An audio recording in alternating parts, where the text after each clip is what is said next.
Chapter 1477. Alright then, in any case. The spiritual bamboo shoots that grew in this Yiting court would eventually be taken away by a pig-like steward who. It would be better to let her keep it and cultivate the spiritual bamboo shoots on a large scale. Arbor kicked off his shoes and fell onto the bed to take an afternoon nap. On the other side, Consort Ching didn't even bother to bring over the lunch and kept pacing back and forth in the room while pinching her handkerchief. Other than Shu Quan, there were also two of the Great King's concubines in the room, Concubine Zhang and Concubine Wu. Concubine Zhang had always been clumsy with words and wasn't very likable. When she saw Consort Ching getting angry, she also kept her mouth shut and lowered her head, not daring to even breathe loudly. Concubine Wu, on the other hand, was smooth and slick. When she saw Consort Ching like this, she hurriedly advised, "Mother, don't be anxious. This is only Steward Hu's one-sided statement.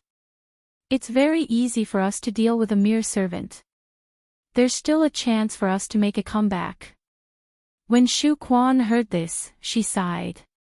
She had long warned her husband that before doing anything, he had to use his brain first. Don't just look for trouble and act rashly. The crown prince's position was so secure. It wasn't something that her husband could easily fight for. If he had stood by the crown prince's side early on, there wouldn't be so much trouble now. It was a pity that her words carried little weight. Her mother-in-law and husband had their own plans and considerations. She was like a piece of duckweed, tossing back and forth on the sea with no end in sight. Shu Quan, why aren't you saying anything? Compared to these two concubines, Consort Ching trusted her daughter-in-law Shu Quan's brains more. However, Shu Quan didn't know what to say at this moment. When Consort Ching saw her daughter-in-law's appearance, she couldn't help but become anxious. Shu Quan, say something. Mother, I feel that if this matter isn't handled properly, the Great King's son might not be able to make a comeback in the future. What did you say? Consort Ching immediately became anxious. It's not possible. Isn't it just a few lousy bamboo shoots? How could it possibly involve so many people? Shu Quan faintly glanced at Consort Ching. Imperial Mother, Lord Husband is moving the cultivation resources of Her Highness the Empress Dowager, the Great King, and even the princes and grandsons. Her husband had exchanged these cultivation resources for cultivation coins and resources. What did he need so many cultivation coins and resources for? Do you think the Great King will let him go this time? Consort Ching sat down on the stool stupidly. Shu Quan glanced at her coldly, shook her head, and walked out the door. Needless to say, on the surface, this matter was indeed the work of the Great King's son, but Consort Ching and the entire Shu family should have known about it. Perhaps the Shu family had also benefited from it. She laughed self-deprecatingly. So what if she was being cautious? With such a father, mother, mother-in-law, and husband, she could forget about living a good life. Shu Quan. You're the smartest, so you should quickly think of a way to smooth things over. Shu Quan. Shu. Consort Ching stared blankly as her daughter-in-law walked out without looking back. She angrily picked up a teacup and fiercely smashed it on the ground. This ingrate. Zhao Er respected her so much and asked her for advice on everything. In the end, at the most crucial moment, she was actually so heartless. Vice Consort Zhang was so frightened that she didn't dare say a word. Vice Consort Wu sneered and helped Consort Ching sit down. Imperial Mother, I think we can't count on elder sister. Right now, we can only think of a way ourselves and think of a countermeasure before we return to the palace. Chapter 1478. Arbor slept for more than 2 hours before getting up. She couldn't care less about how badly battered Consort Ching and the others were. The little fellow was sleeping quite soundly. There was no helping it. The battle was probably just around the corner. If she could sleep, she should hurry and sleep. Who knew what she would encounter tonight? Haitang brought in clean clothes. After washing up, Arbor was informed that the Great King's first consort was currently in the small courtyard and had been sitting there waiting for her for almost an entire afternoon. Shu Quan. The Great King's first consort's demure face appeared in front of Arbor's eyes. She nodded and said, "Invite her in." She didn't have much contact with Shu Quan normally, but after a few interactions, she felt that this Great King's first consort was very decent and generous. Compared to her acerbic mother, she was much better. Shu Quan quickly walked in and immediately saw the little crown princess sitting by the table. Without another word, she lifted her skirt and was about to kneel. However, a strange force supported her knees and didn't allow her to kneel. "Eldest sister-in-law, what are you doing?" Arbor glanced at her indifferently and said, "If you have something to say, sit down and talk." Shu Quan pursed her lips and froze there stiffly. She didn't know whether to get up or kneel. On the other hand, she very cleverly helped her up and sent her to sit beside the little crown princess. Crown princess. Shu Quan knows that the crime of being greedy for the ink spirit bamboo shoots is very serious. Husband, the entire king's estate, and even the Shu family wouldn't be safe and sound. Shu Quan isn't afraid of death and is willing to die with her husband. However, I would like to ask the crown princess to grant Shu Quan a small request and let my 3 children live. Arbor glanced at her coldly. "Eldest sister-in-law, you should be begging the great king and the queen for this matter, not me." I know." Arbor raised his hand to stop her from continuing. "I'm sure you know what the great king is like. To put it bluntly, the great king is so indecisive and overcautious. Is he the kind of person who would kill his eldest son? You know very well in your heart that your husband will be fine. With the great king's way of doing things, he will at most ground your husband for 5 years. Xiao Mu rolled her eyes. Shu Quan and she were flabbergasted when they heard these somewhat disrespectful words. As for your 3 sons and daughters, they are all the great king's grandsons. If he can't even bear to kill his own sons, how could he possibly implicate his own grandsons? Arbor had long seen through the nature of the great king. Arbor faintly swept a glance at Shu Quan and said, "Speak, what exactly are you planning? Since you're asking for my help, shouldn't you tell me the truth and be frank with me? Isn't that better?" Shu Quan didn't know why, but when she looked at the little crown princess with such a cold expression, her eyes unknowingly filled with tears, and they gushed out drop by drop. "Crown princess." Shu Quan abruptly stood up and knelt again. "Yes, I want to ask for your help. Just this once, not as the eldest sister-in-law, nor as the great king's consort. Purely as the mother of 3 children, I beg you to help me this once. I only want to be willful this once in my life." An hour later, Shu Quan solemnly bowed to the little crown princess. She stuffed a small medicine bottle under her sleeve and left quietly with the handkerchief in her hand tightly clenched. Other than the 4 people present, no one knew what had happened. She used the handkerchief to wipe the tears from the corners of her eyes and followed Shu Quan with a resolute expression. Chapter 1479. Haitang prepared a sumptuous dinner for the little crown princess. While she was serving the dishes, she asked with a dazed expression, "Crown princess, why are you helping the great king's first consort?" "If I want to help, I'll help. Why do you ask so many questions?" Arbor said indifferently. "Oh." Haitang answered blankly. "This time, they'll definitely find a scapegoat for the spirit bamboo shoot incident.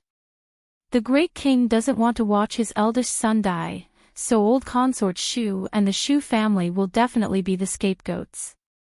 Arbor drank a mouthful of the delicious fish soup and narrowed her eyes.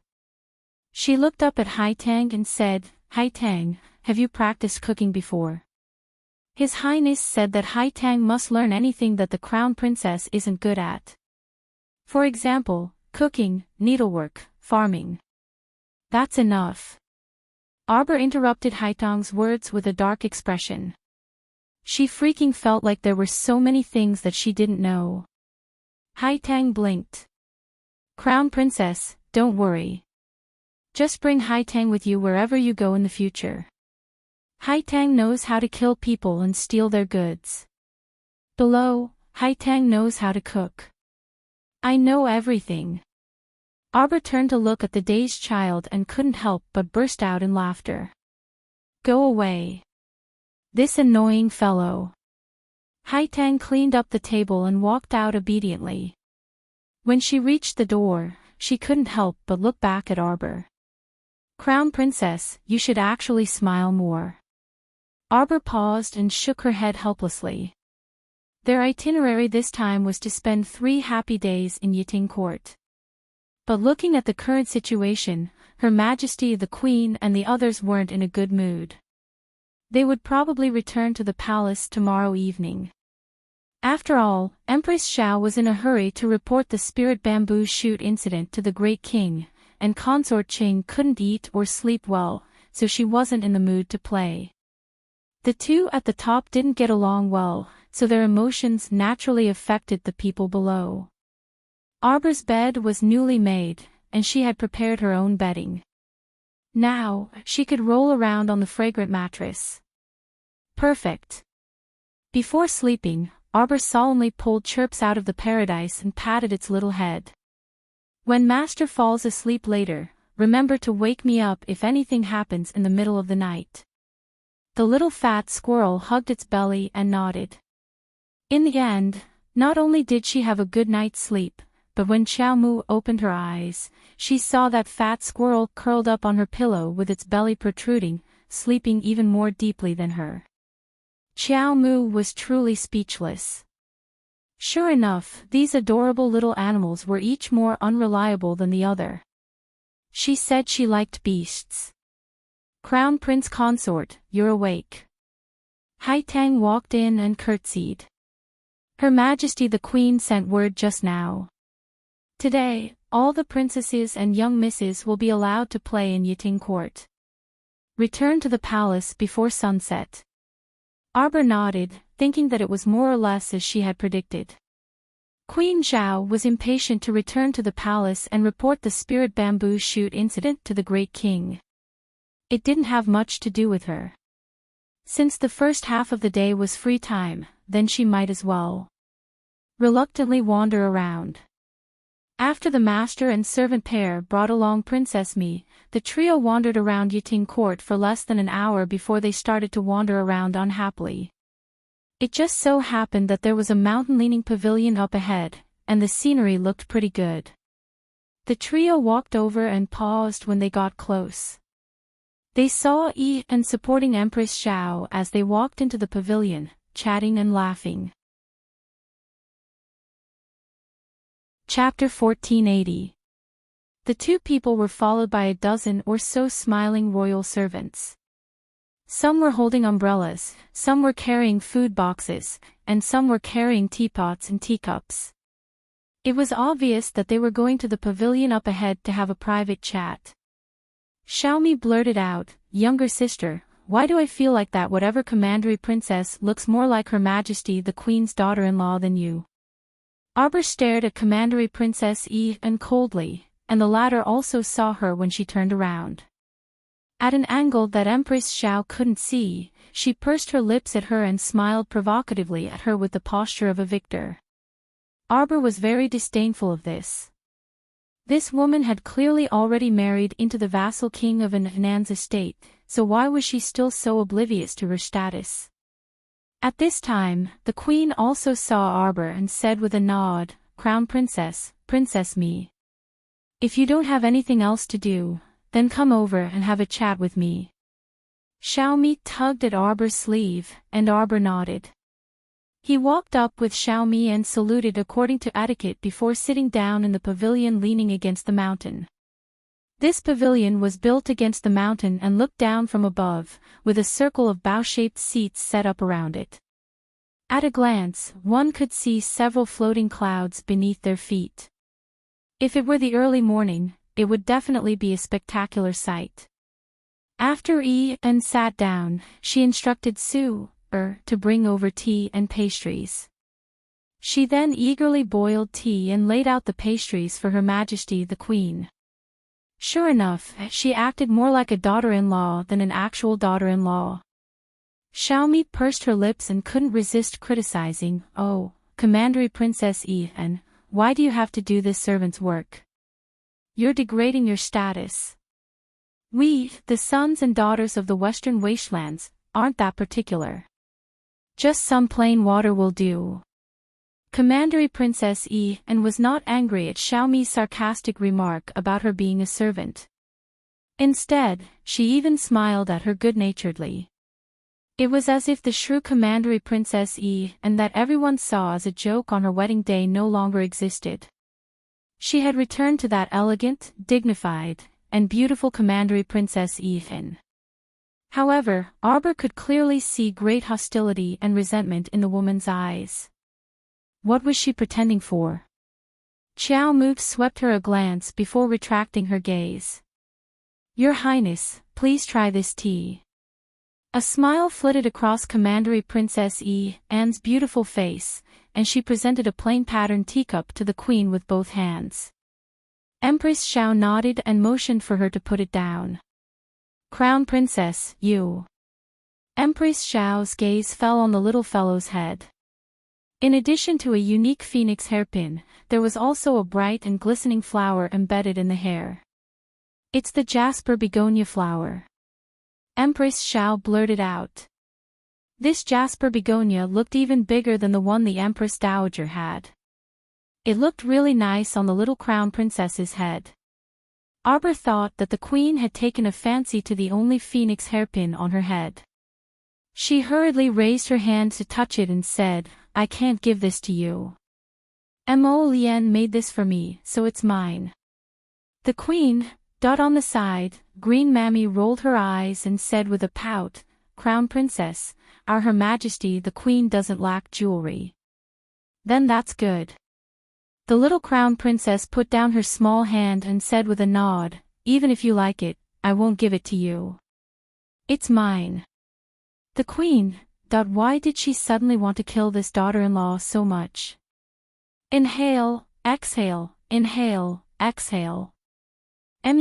Her son had taken a fancy to her daughter-in-law. Her son liked her, so she must be calm. She couldn't get angry.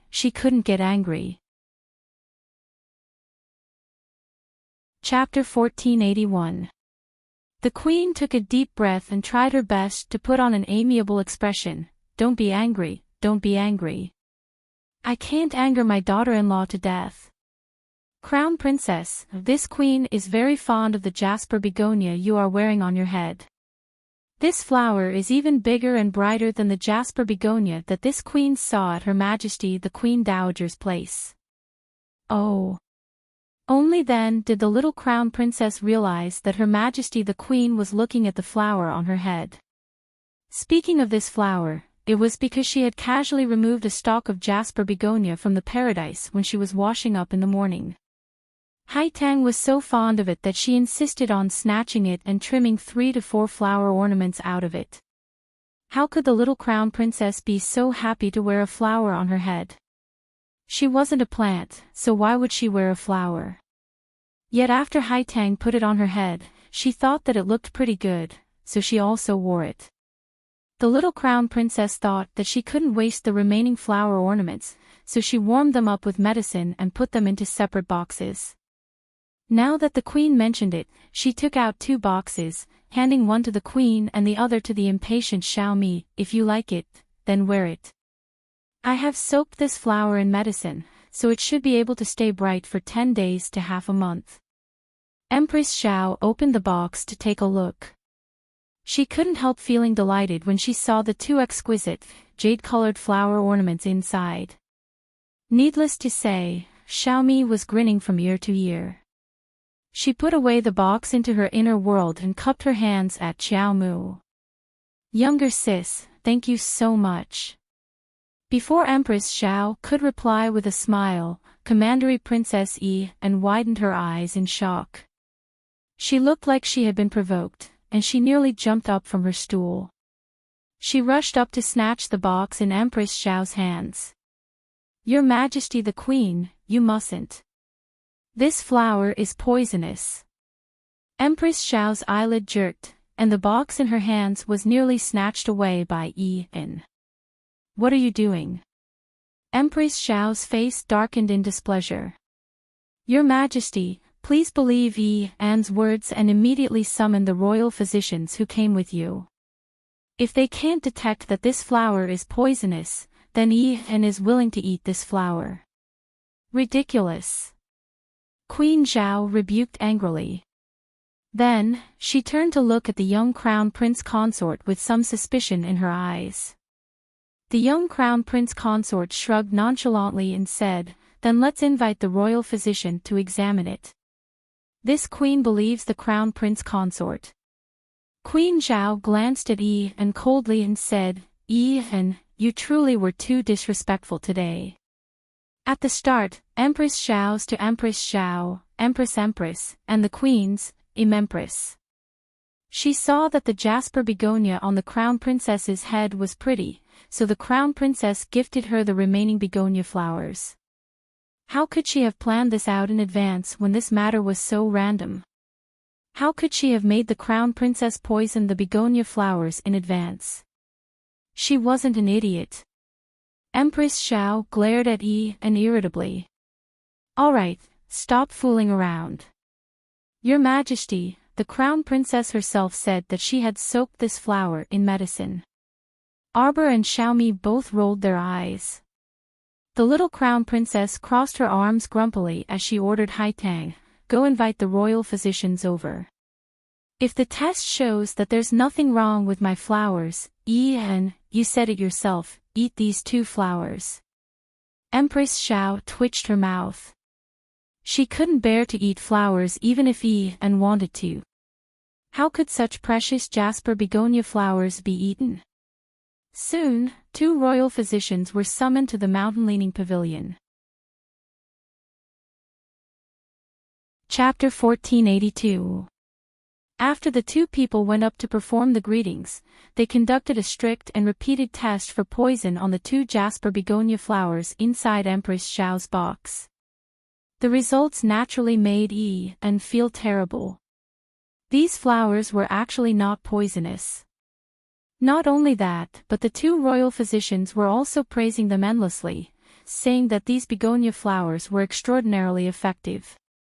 She wondered which great medical master had used this medicine, but this medicine was only beneficial to the human body and did not harm at all. Yi En was truly flabbergasted when she heard this. She felt that these 2 royal physicians were forced by the crown princess's status to say such flattering words. Eat! The little crown princess grumpily shouted at Yi En. Yet Empress Xiao quickly stuffed the box into her inner world and waved her hand calmly, saying, how can we let her eat such a good flower ornament? Let's just choose 2 other flowers for her to eat. Xiaomi, Yi En turned to look at Empress Xiao in disbelief, simply not daring to believe her ears. Just now, what did Empress Xiao mean by that? That meant. Even Empress Xiao was not standing by her side anymore. But she was merely worried about Her Majesty the Queen's health, worried that she would be deceived by the crown princess. Going back on your word. Big liar. She clearly said that she would eat flowers, but now she wasn't eating them. She was lying to Jojo. The young crown prince consort stood up in a huff. She didn't say anything as she strode out of the pavilion in a huff. Empress Xiao suddenly had a feeling that she had bullied a child. What was the meaning of this? Xiaomi twitched her mouth before standing up with a cough. Apologies, Your Majesty the Queen, I will be leaving first with the crown princess. When the little crown princess walked out of the pavilion, she suddenly turned around, her sharp gaze landing on Commandery Princess Ethan. You were the one who put the Sumerus seed in grandmother's jasper begonia, right? Commandery Princess Ethan shuddered, and she reflexively shook her head and shouted, What Sumeru? I don't know what you are talking about. The young crown princess merely swept her a cold glance. Since Ethan had already explained everything with a guilty conscience, there was no need for her to continue asking. After all, in the entire Mo Kingdom capital, there was only one stalk of a precious flower like the jasper begonia in the hands of the Empress Dowager. Ethan had mistakenly thought that her flowers were pruned from the jasper begonia potted plant that the Queen Dowager had discarded. This was also human nature. Only the person who had tampered with her grandmother's pot of jasper begonia could be sure that the jasper begonia was poisonous. Unfortunately, Ethan did not know that there was currently a large sea of jasper crabapple flowers inside the little crown princess paradise. Arbor was so angry that she left. Xiaomi chased after her and said with a smile, all right, Jojo, don't worry. She won't eat flowers today, but I'll let her eat 10 liters of grass tomorrow to nourish her. Arbor's eyes lit up when he heard that. You want to dig up some smelly grass for her to eat? Okay. I'll have my subordinate specially go to the manure pit to find some thatch. Arbor mused that this was a good idea. This was the outcome of deceiving Jojo. Ah. Not long after the two left, they heard Commandery Princess Anne's exclamation from the mountain-leaning pavilion. Startled, Arbor turned around and saw two giant nightcall birds swooping onto the island in the middle of the lake in broad daylight. At this time, they were currently grabbing at the people inside the mountain-leaning pavilion. The Queen. Arbor turned around and ran toward the mountain-leaning pavilion without even thinking. Xiaomi followed closely behind as she nervously pulled out a long sword.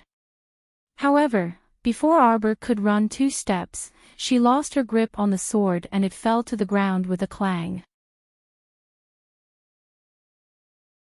Chapter 1483. Arbor's mouth involuntarily twitched. Stay here and wait for me. After saying this, her figure flashed as she dashed off like a sharp arrow. Hey, Jojo. Xiaomi was anxious, and she quickly picked up her sword from the ground before chasing after her figure. By the time Arbor reached the mountain-leaning pavilion, he saw that a giant nightcall bird had already pounced into the crowd and was currently being attacked by several royal maidservants. Fortunately, these royal maidservants also knew a bit of martial arts, so they would not be insta-killed by the nightcall bird. Arbor swiftly sent that nightcall bird flying with a burst of mystic energy. He had already arrived in front of the green mammy and asked coldly, "Where is the queen?" Her Majesty left first along a small path with Commandery Princess and just now. The green mammy quickly replied, not daring to tarry. She was well aware of how powerful the crown princess was. If the crown princess could lend a helping hand, Her Majesty's side would be safer. As they spoke, the royal guard team also sprinted over and dealt with the nightcall bird in midair in a well-trained manner. Arbor summoned Qingwan and the fat squirrel and had them stay here to help the royal guards deal with the nightcall bird. This should be foolproof. Afterwards, he turned to tell Xiaomi, "I'm going to find the queen. You stay here and don't leave." After saying this, he did not wait for Xiaomi to reply before swiftly dashing off in the direction that the queen and had left in like a wisp of smoke. Meanwhile, Empress Xiao and were sprinting up the long corridor under the protection of the royal maidservants. Previously, 2 nightcall birds had suddenly attacked the crowd, and they were very intelligent.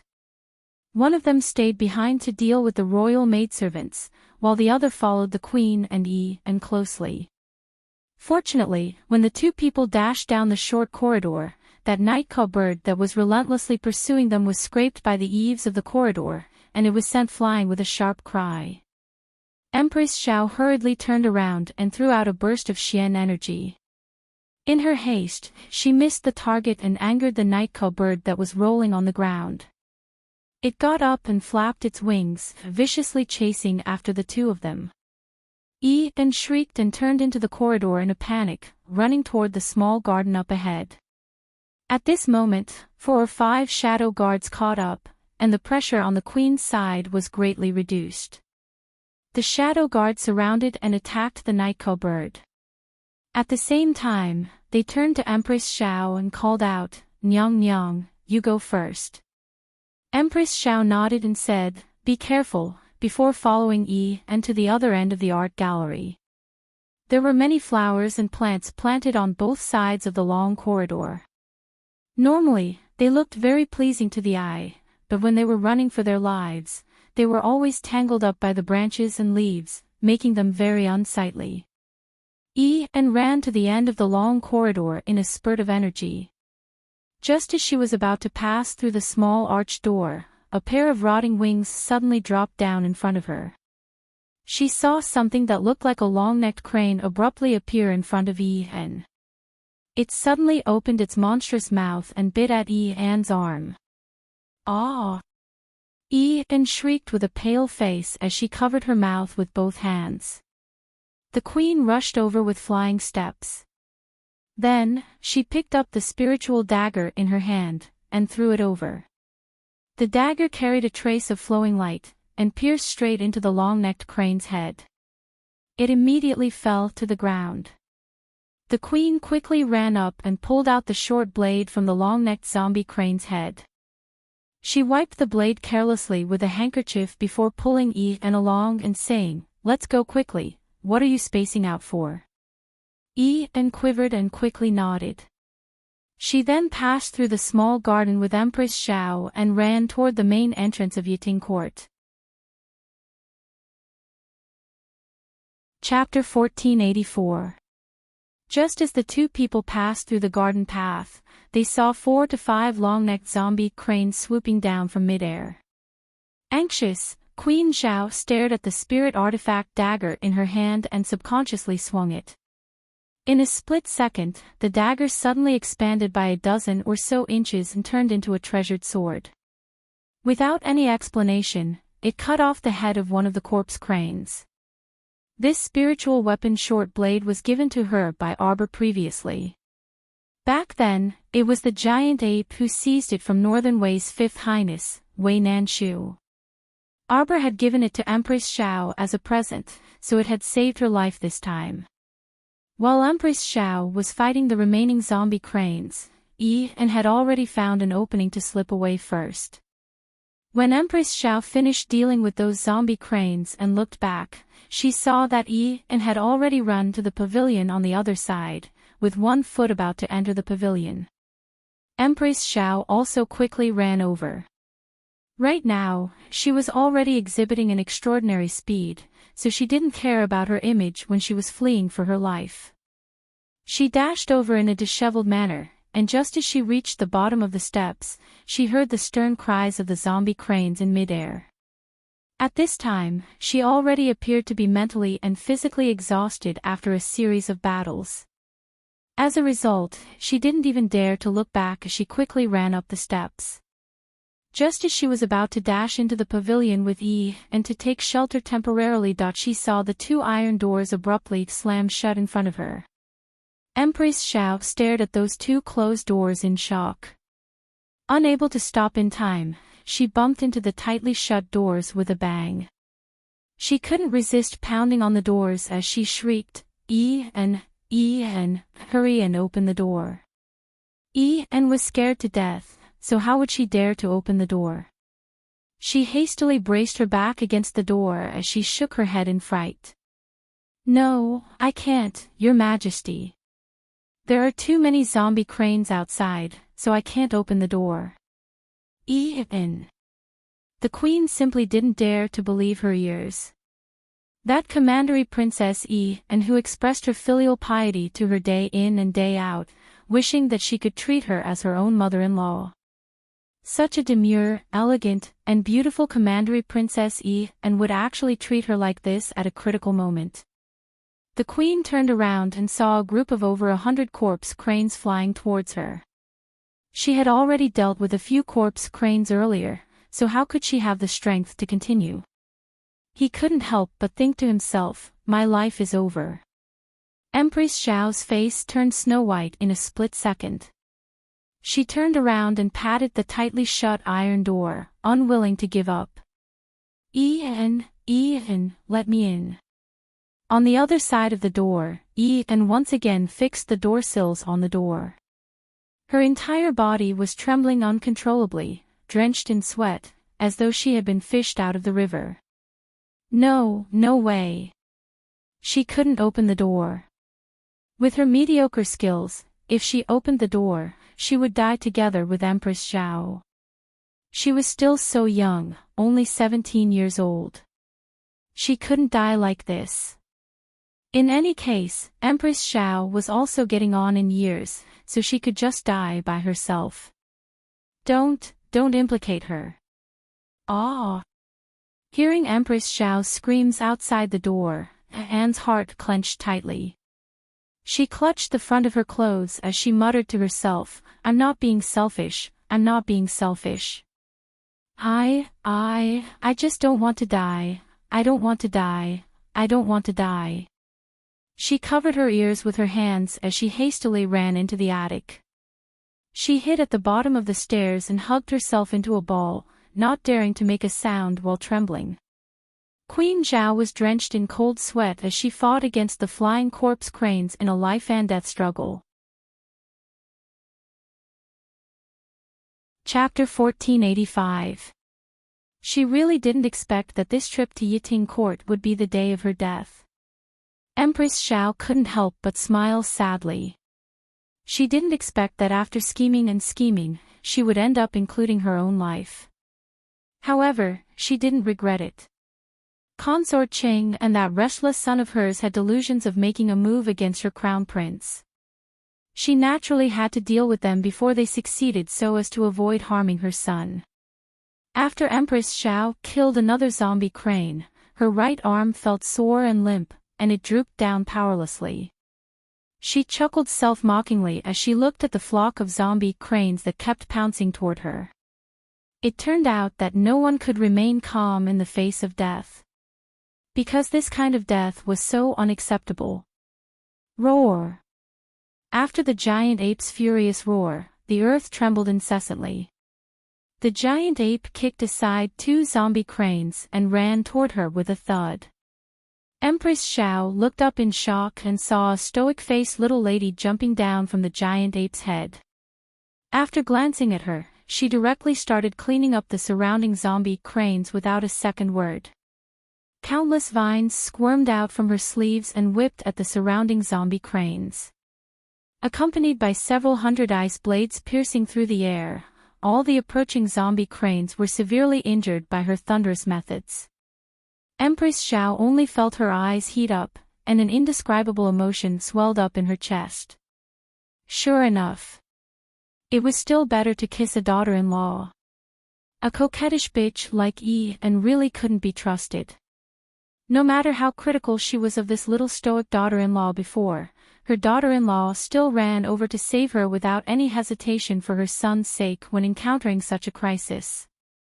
However, Empress Xiao's heart contracted tightly. As she watched the little stoic plunging into the zombie crane flock, her palms involuntarily broke out in cold sweat. This was an encirclement of several hundred zombie cranes. However, Empress Xiao's state of mind soon relaxed slightly. Following the crown princess's appearance, several hundred hidden night pavilion's guards also swarmed over. With everyone working together, it would only take minutes to clean up this flock of zombie cranes. Seeing that the situation was under control, the little crown princess quickly flashed to the queen. "Royal Mother, are you all right?" Empress Xiao shook her head with tears brimming in her eyes. She grasped her daughter-in-law's arm tightly. "I'm fine, Royal Mother is fine." This stoic-faced daughter-in-law of hers only looked colder than other people, but after interacting with her for a long time, one would discover that she was still very warm on the inside. It's good that you're fine. The Crown Princess's speech, Empress Xiao's bang Wen's is a heavy blow. Anne's shriek erupted from inside, followed by the extremely sharp sound of fingernails crawling on the door. Empress STSS.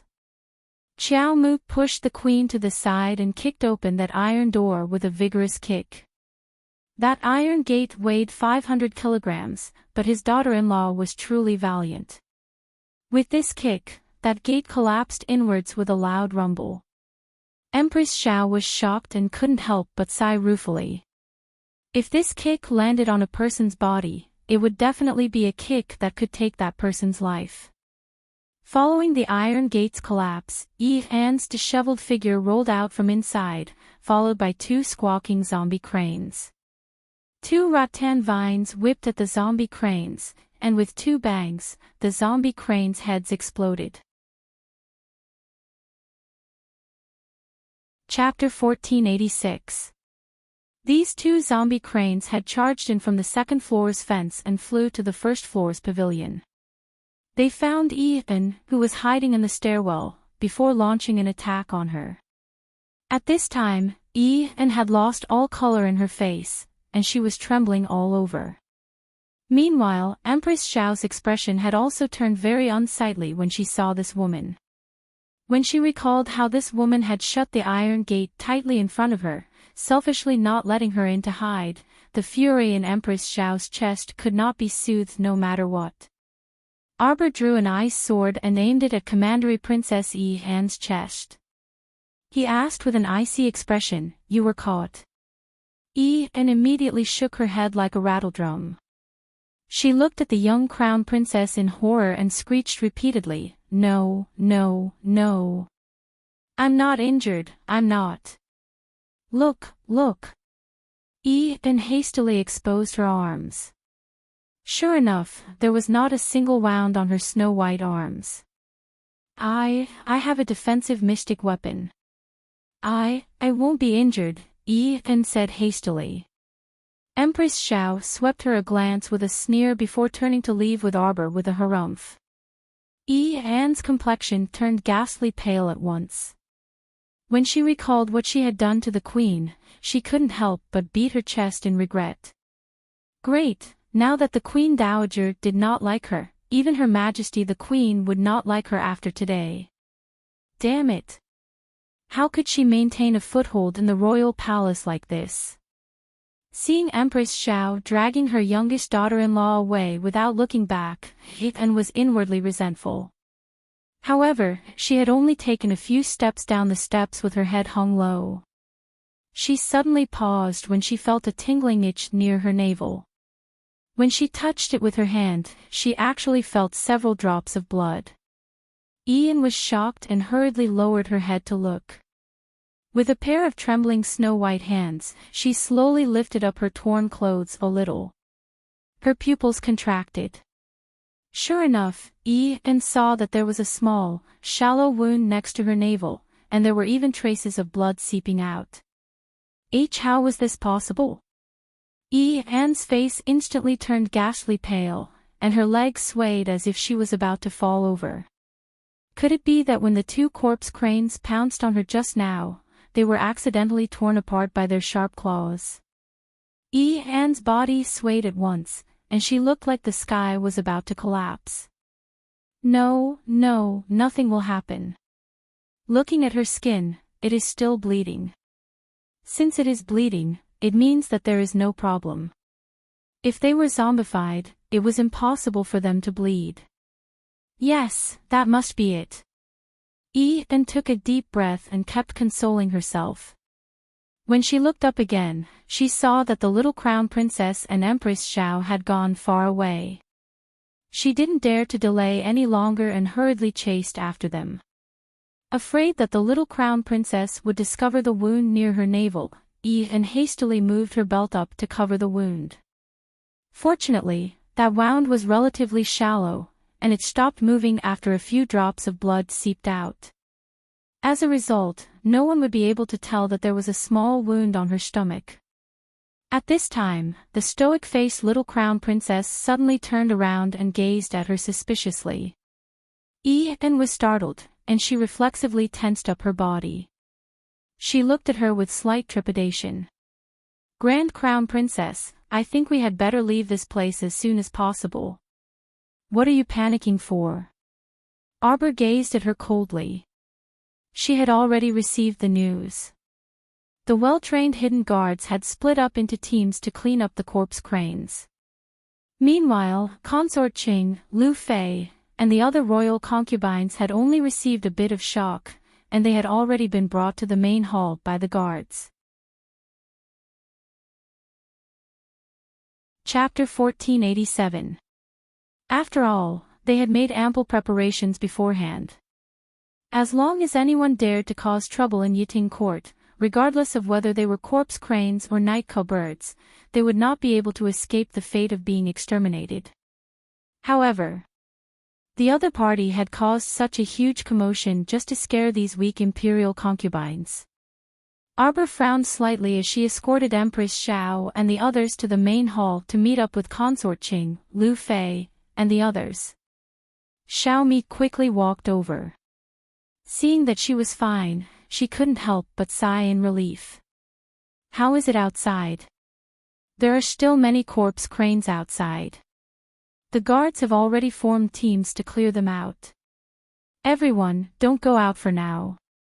Ao Yi, who was following behind the little crown princess, answered very naturally. Stay here. Arbor turned and walked out. Empress Xiao hastily grabbed her small hand. Where are you going? Stay here for now and wait for the commotion outside to calm down before going out. It's fine. Arbor calmly pulled Empress Xiao's hand away. I'll go out and take a look. I'll be right back. With that, her figure flashed and quickly disappeared out the door. Ao Yi naturally followed closely behind. The Crown Prince had guessed correctly that the organization behind the scenes had made a move, but such a small-scale attack was unexpected. Arbor had originally thought that they would send hundreds or thousands of zombies to attack. Presumably, it was unrealistic to mobilize a large number of zombies within northernmost fortifications. Therefore, these corpse cranes that could fly became their best choice. Unfortunately, there were too few of them to achieve the desired effect. Arbor pursed her lips and quickly walked to the entrance of Yiting Court to take a look. Ao Yi, did the Crown Prince say when he will be coming? Many corpse cranes were scattered at the entrance of Yiting Court. They must have been in a fierce battle with the hidden night pavilion. After a while, Ao Yi did not speak. Arbor's head slightly exploded.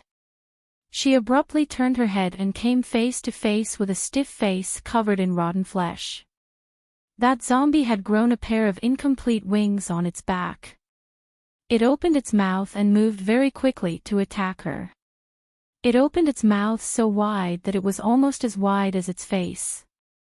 It opened to an incomprehensible extent, as if the only thing left on its face was that mouth. Crack! One of Arbor's ice blades was crushed by the undead hag's huge fangs. It chewed and swallowed the ice blade. Ha! Arbor sneered and quickly stuck a teleportation talisman on himself. With a flash of light, he was already several hundred meters behind the corpse puppet. A wood spirit flew up and instantly condensed into a giant man-eating flower. It opened its mouth and bit at the corpse puppet. The giant man-eating flower swallowed the corpse puppet in one gulp, and its mouth, which was filled with sharp teeth, began to chew. All of a sudden, the man-eating flower formed by the wood spirits began to tremble. It opened its mouth as if it had been choked and spat out the corpse puppet with red skin and green mucus. Roar! The undead hag seemed to be very sullen as it roared at Arbor. However, several dozen zombie cranes swooped towards Xiao Mu, each of them attacking her without regard for their lives. It seemed that this gargantuan corpse puppet had already evolved to a fifth-grade corpse puppet. Arbor's understanding of zombies was broken. After all, in her previous life, she had only encountered fifth-grade corpse puppets at the time of her death. She did not know that the corpse puppets she had encountered in the lower star domain could only be considered low-level corpse puppets at best. Chapter 1488. The one in front of her was clearly on the verge of evolving into a mid-level zombie. This zombie had grown a pair of wings on its back. Although the wings were still very weak right now, they were basically useless. There was no guarantee that they would become extremely powerful in the future. In addition, this zombie was beginning to have the ability to command. In the past, the low-level zombies only knew how to attack without thinking. But now, it was different. This zombie that was about to become a mid-level zombie could use its roars to command its subordinates to attack a single point. After Arbor used her vine to send a few corpse cranes flying, she leaped onto the giant ape's head. With a tap of her foot, she chased after the mid-level zombie that had retreated back into the flock of corpse cranes. Whoosh! Whoosh! Whoosh!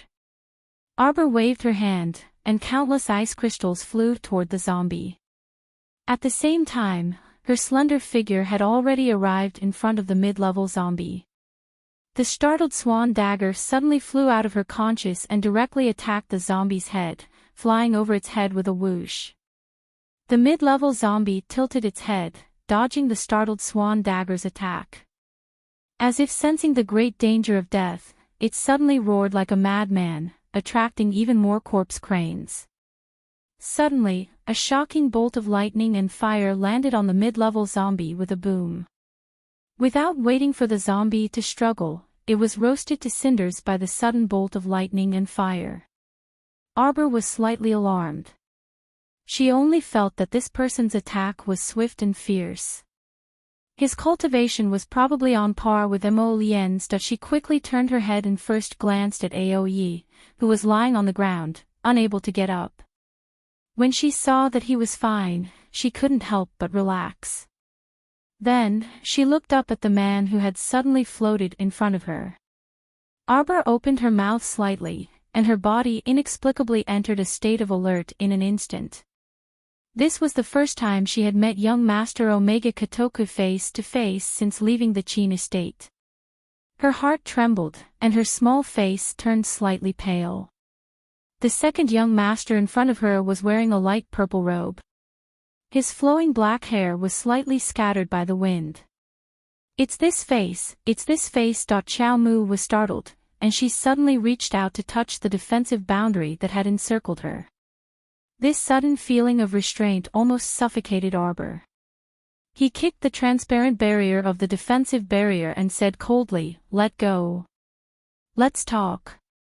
A complicated look flashed across the second young master's eyes. He suddenly reached out and subdued her. Without saying a word, he grabbed her wrist and disappeared into the air with her in a flash. After a large group of guards appeared, they looked to the left and right with a puzzled expression on their faces. Many corpse crane corpses lay on the ground. Stay Up Late was lying on one side, unconscious. As for the crown princess, she was nowhere to be seen. Where did he go? The guards anxiously shook Aoyi awake. Then, they started a carpet search around Yiting Court, looking for the crown princess everywhere. At this time, the young crown princess was no longer in Yiting Court. She had been brought by young Master Omega Kotoku to an old residence on the outskirts of the Mo Kingdom capital. At this time, she was glaring at the man in front of her with icy eyes. "If you don't let go of me, I can guarantee that you will regret it later."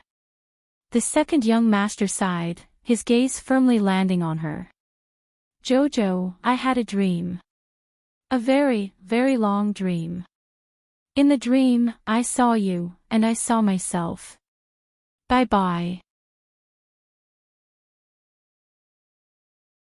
Chapter 1489. In the main hall of Yiting Court, all the concubines and noble ladies waited anxiously. The main door was shut for a long time until a guard pushed it open and entered. "What's the situation outside? Where's the crown princess? Why hasn't the crown princess returned?" Xiaomi hurriedly stepped forward and asked, "Why aren't you saying anything?" "Princess, Princess, Your Majesty the Queen. The Crown Princess, she." Bang! A loud sound interrupted the guard's words.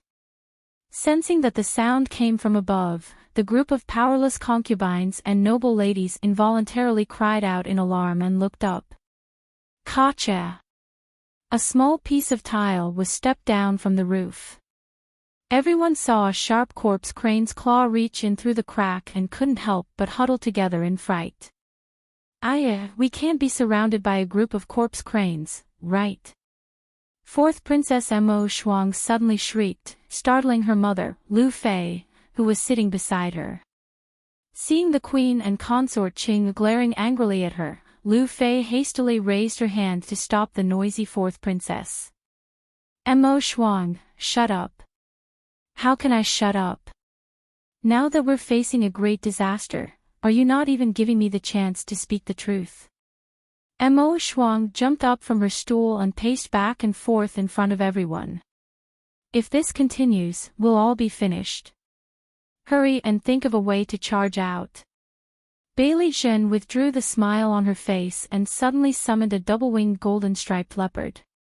She turned around and shouted at Qin Susu and Duan Siren, "Let's go, we'll kill our way out." Everyone, wait a little longer. We've already notified His Highness Group. I believe they'll come to rescue us soon. Bang bang. The corpse crane's claw once again stepped down a few tiles on the roof. This time, the group of noble ladies looked up and saw half of the corpse crane's rotten face. Ah! Young Fengyan jumped up in panic and grabbed Qin Susu beside her. "Susu, what do we do? Hurry and take me out of here, hurry and take me away from here." "Miss Biao, you stay here." Qin Susu brushed away Yang Fengyan's hand with a serious face. She got up and looked at Bai Lizhen, who was sitting on the back of the double-winged golden-striped leopard.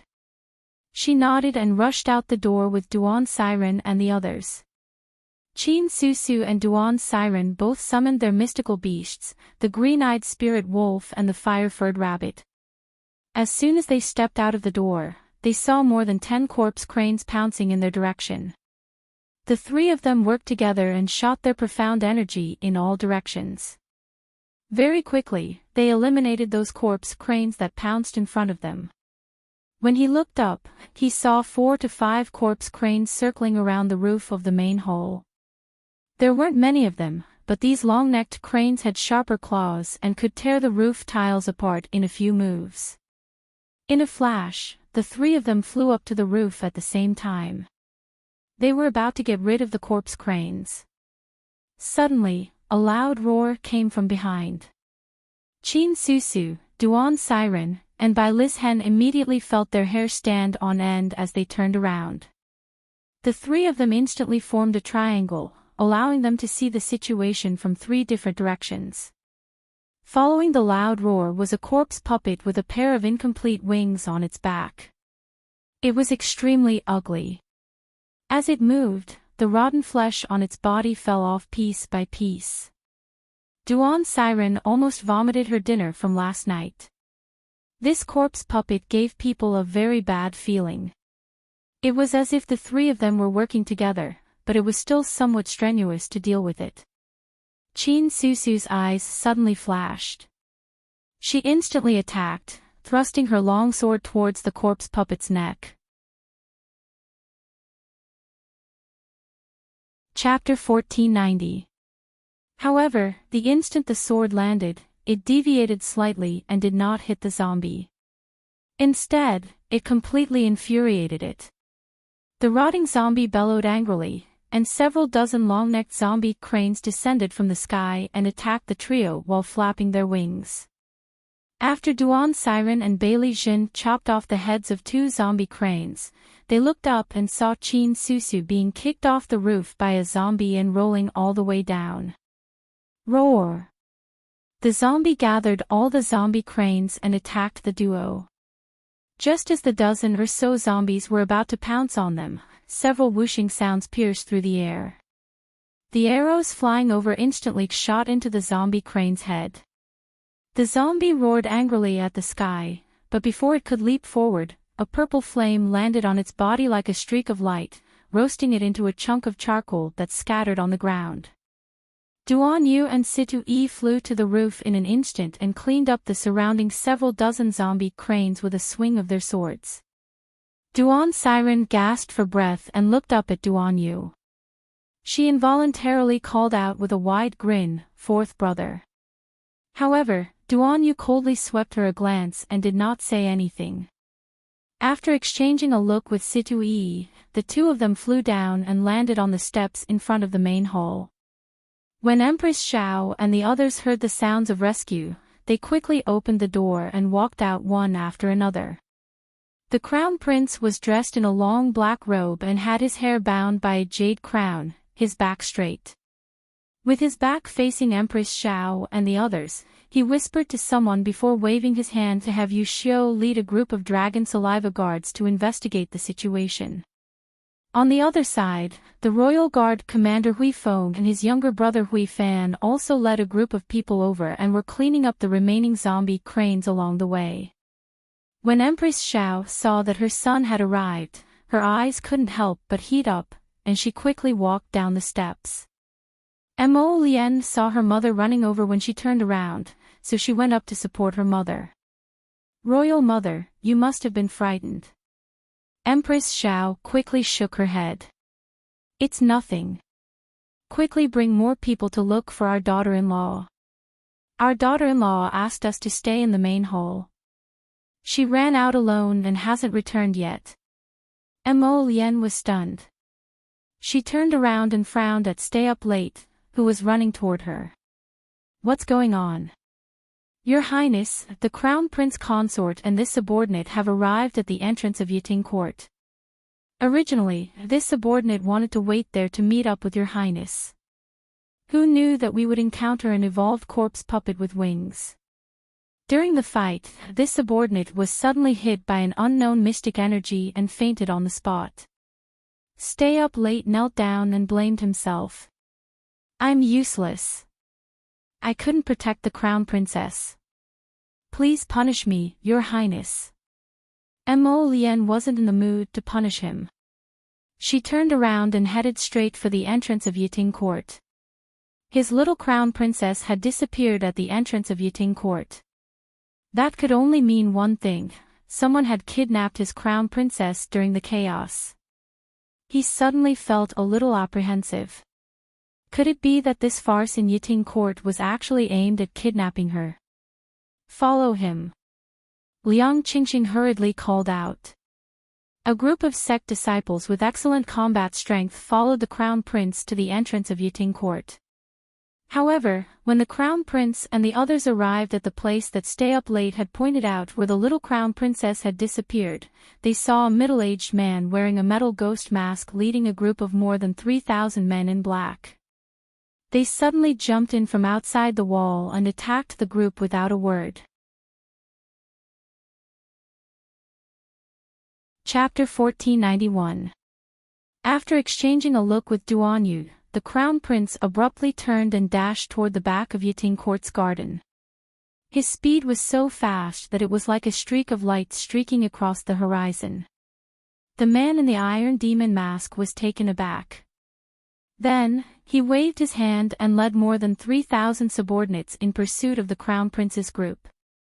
"Hall Master, beware of trickery." The masked Raksha princess couldn't resist giving a reminder. Northern Prince Mo only brought 1,000 dragon saliva guards and 2,000 royal guardsmen on this trip. The man in the Iron Demon mask snorted. "How could those good-for-nothings be our match?"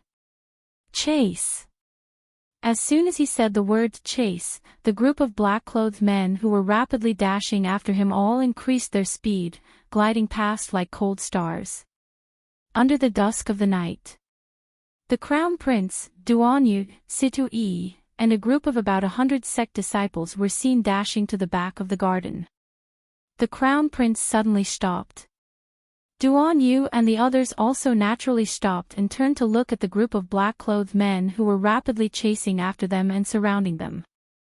Mo Lien's gaze swept up and down the black-clothed, iron-masked man's body before abruptly chuckling. "You coward, why don't you tear off your veil and let everyone see your true appearance?" The man in the iron demon mask cracked a smile, and his voice was a bit rough. "Does your highness the crown prince want to die knowing the truth? Unfortunately, you won't have this chance." Mo Lien chuckled. "Haven't I told you before that overly proud people will die very quickly?" With a wave of his hand, figures surged out from the surrounding trees and flowers. Under the leadership of Yu Xiao and Hui Feng, over 1,000 dragon saliva guards and imperial army guards swiftly surrounded these black-clothed men, forming 3 layers inside and 3 layers outside. As a result, the man in the iron demon mask and his group became sandwiched between enemies from both inside and outside.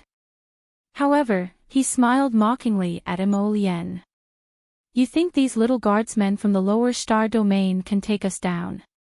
"Tsk, Duan Yu couldn't resist shaking his head. "I don't know if you were born arrogant or stupid. Can't you tell even now? This is a trap set up for you. You're dead for sure today." "Heh, what's the point of talking nonsense with an idiot? Do it." Liang Qingqing shouted and suddenly pulled out a silk net as thin as a cicada's wing. At the same time, a transparent net also appeared in the hands of the 2 sect's disciples, including Duan Yu, Situ Yi, Bailey Shi, and Wei Nanfeng. The 100 people worked together and leaped into the air. They tore apart the net in their hands. An inescapable net covered the sky and covered the earth as it flew towards the black-clothed men. Mo Lien also leapt into the air, shooting out hundreds and thousands of purple flames from her fingers. Once this flame fell on the inescapable net, it immediately emitted a purple smoke, which formed a fire net in an instant. The black-clothed men who were caught in it were so frightened that they jumped up and resisted. Right now, they were like turtles caught in a jar. There was a net of fire above their heads, and if they retreated, they would be annihilated by the well-trained guards led by Yu Xiao and Hui Feng. If they advanced, they would be even more miserable. If they encountered the 2 sect's disciples, they would either be roasted to death or shaken to death by the mystic energy. Mo Lien swiftly threw down a dozen purple lotuses, which abruptly exploded in the midst of the black-clothed crowd, causing the crowd of black-clothed people to suffer greatly. Chapter 1492. Strangely enough, no matter how the purple flames wildly scuttled and wantonly swept through the crowd, the inescapable net above them would not be destroyed. After a period of panic, the man in the iron demon mask hastily shouted, "Don't push and shove each other. Gather your strength and tear apart the fire net above us first." It could be said that his action was very wise, but unfortunately that web-like thing was actually very flexible. No matter how much firepower they gathered to blast open a corner, it was to no avail. The man in the iron demon mask couldn't help but feel terrified when he saw his black-clothed subordinates collapse one by one. There were already over 500 casualties. With a roar, everyone carried the fire net over their heads and quickly moved in the direction of the clear stream.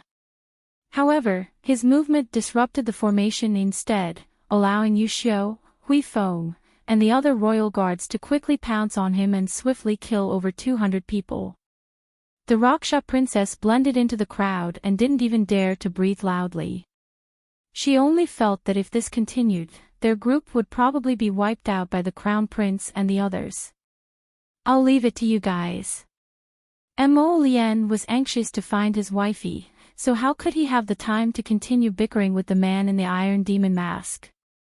Hence, he handed over command to Duan Yu and the others while he led a small group and swiftly left. When the man in the iron demon mask saw this, his lungs were about to explode from anger. Northern Prince Mo was completely disregarding his group. What did this mean? It meant that this lofty crown prince didn't treat them as opponents at all. Kill. The man in the iron demon mask roared angrily and waved his hand to instruct his subordinates to protect him as they continued retreating toward the clear stream. There was a bamboo forest at the other end of the clear stream, so he expected that the fire net above them would be affected by the bamboo forest's obstacles after entering. However, he was truly too naive. 5 minutes later, when he discovered that his group was still trapped in the bamboo forest, he couldn't help but panic. He had already lost over 1,000 subordinates along the way, and there were less than 2,000 black-clothed subordinates left. If this were to continue, wouldn't they be tortured in this Yiting court sooner or later? Duan Yu involuntarily snorted as he looked at the flustered demon mask leader. What? Do you think my all-encompassing net is a joke? Like I said, all of you will die here today. Summon your mystic beasts to defend. With the ghost-masked man's command, all the mystic cultivators above level 10 in the group started to summon their mystic beasts. However, great mystic cultivators were still rare in the end. Among the 2,000 people, only 200 or so people could summon their mystic beasts, and a portion of them were support-type mystic beasts that didn't have much combat ability. It was a bloody battle, almost a one-sided slaughter. This made the eyes of the man with the iron ghost mask bloodshot. He suddenly took out a shining white bead from his pocket. Not good. Level 15 Profound Energy Bead. Situi shouted loudly, reaching out his hand to block the crowd that was charging upwards. Everyone, retreat. Die. The man in the iron mask viciously glared and abruptly injected all the mystic energy in his hand into that bead. After a huge boom, countless people were sent flying by the mystic energy bead's power and crashed to the ground with a thud. Chapter 1493. Waving away the thick smoke in front of him, Duan Yu gazed coldly at the giant sinkhole that had appeared in the center. Countless men in black had died in that sinkhole, and the ghost-masked man had already disappeared without a trace. In order to escape, he completely disregarded the lives of his subordinates. Duan Yu's lips curled as he sneered inwardly. He sighed and said, did he think he could escape? Cough cough. Yu Xiu covered his face with his sleeves and waved away the thick smoke in front of him. He ordered sternly, they can't have escaped far. 30 people in a team and eliminate all the enemies that have escaped to every corner of Yiting Court. Everyone responded in unison and formed well-trained teams. Duan Yu looked up at the overcast sky and said to Situi, let's go. We don't need too many people. Let's go meet that half-dead ghost-masked man. Liang Qingqing quickly followed.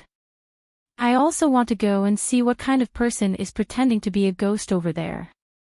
He even dares to tame something as disgusting as a zombie, heh.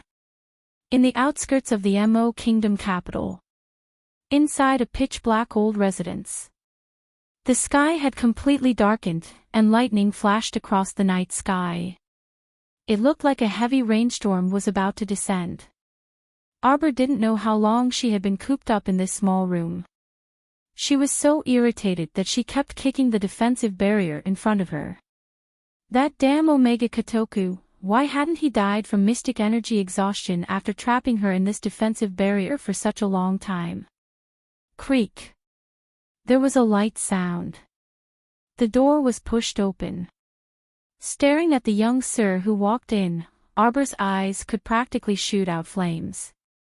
What are you doing? Sir Omega Kotoku leaned to the side and had the servants bring in dinner, placing it on the short table in front of Arbor.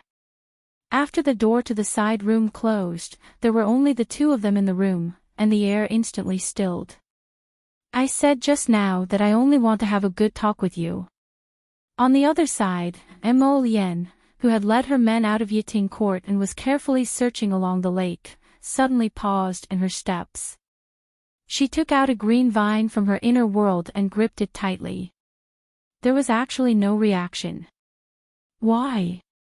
Logically speaking, as long as he didn't leave the vicinity of the Mo Kingdom capital, He only needed to hold on to Chocho's vine to connect with it and be brought into Jojo's paradise planet. This situation could only mean one thing. Jojo was currently under someone's control, and his spiritual awareness was most likely sealed. Even Jojo himself could not communicate with the sapling. When she thought of this, Mo Lien became even more anxious. Just as she was about to turn around and ask Duanyu for help, she saw Duanyu, Situ Yi, Liang Qingqing, Wei Nanfeng, and Bailey Sheet swiftly leaping towards her. Jojo is really gone, Mo Lien said with a frown. Let's find that ghost-masked man first. I think Jojo's disappearance should be related to him, Duanyu said coldly. Situ Yi frowned and suggested another idea. Could it be someone took advantage of the ghost-masked man's attack to rob Little Junior's sister while the ghost-masked man was leading his men? Mo Lien, you said that this organization that created zombies wanted to cause a great disaster in the Mo Kingdom capital, but why didn't they go to the downtown area to cause trouble instead of coming to such a desolate Lake Heart Island's Yiting court? Wei Nanfeng shook his head and said, Say, they couldn't have come for the little miss, right? Let's go. The more Mo Lien listened, the more apprehensive she felt. She didn't want to delay any longer. Taking out their communication jade tablet, the group identified their target and chased after Gale Forest after exiting the lake. Chapter 1494. The ghost-masked man didn't know that his whereabouts had already been exposed. With the Raksha princess's support, he stumbled all the way to Gale Forest. At this time, the people lying in ambush in Gale Forest all revealed themselves and took out the clothes they prepared beforehand for the ghost-masked man to change into. The Raksha princess's eyes flickered, and she cupped her hands in salute. We will go our separate ways. You guys enter the city, and I will return to the Raksha ghost sect first. After saying that, she swiftly left. A woman wearing a white veil involuntarily gnashed her teeth in resentment. This woman is extremely slippery when she encounters trouble. Forget it, let's enter the city first. The ghost-masked man changed into scholarly attire with a scholarly headscarf wrapped around his head. His ordinary face didn't have much expression. Just as the group exited the forest, they heard gusts of wind whistling through the air. The scholarly man's expression changed, and he hastily yelled, Go! Unfortunately, he hadn't even dashed out a few steps when Mo Lien, Duanyu, and the others rushed over and blocked his path. Your Excellency's Siming Manor's High Priest, heh, so you really are an old friend. Duanyu scoffed. He flicked the jade heavenly thunder in his hand and suddenly aimed it at the other party. He said with a smile, It's best if you don't move. Were you the ones who captured the crown princess? Mo Lien asked coldly. Confess honestly, and we will give you a quick death. Everyone, is there a misunderstanding? A faint smile appeared on the high priest's scholarly face. The crown prince's consort. Our Siming Manor is heading to the Mo Kingdom capital on this trip, so we haven't seen the crown princess. Stop pretending, alright. We followed you all the way here. Take out your ghost mask.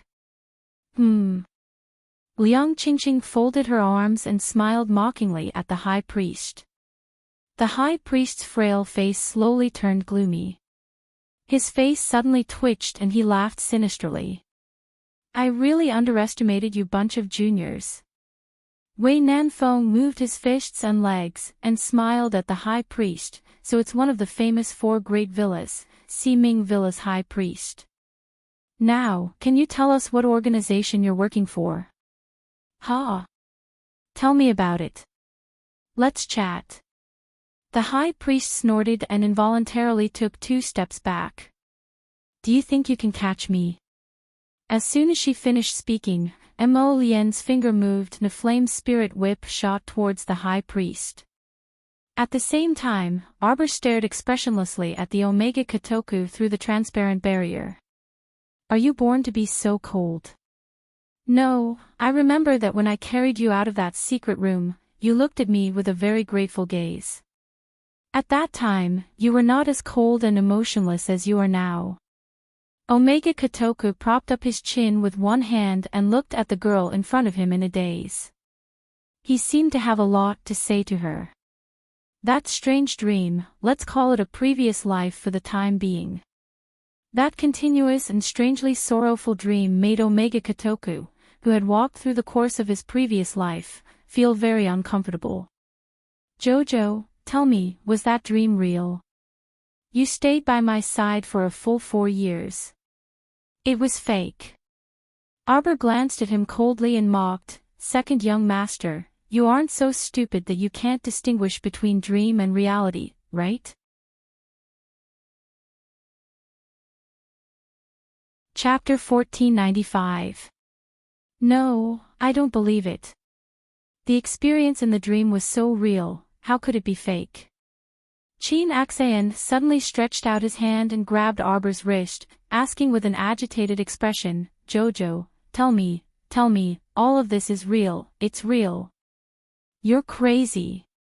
Arbor threw his hand away and coldly glared at him, "It's all fake."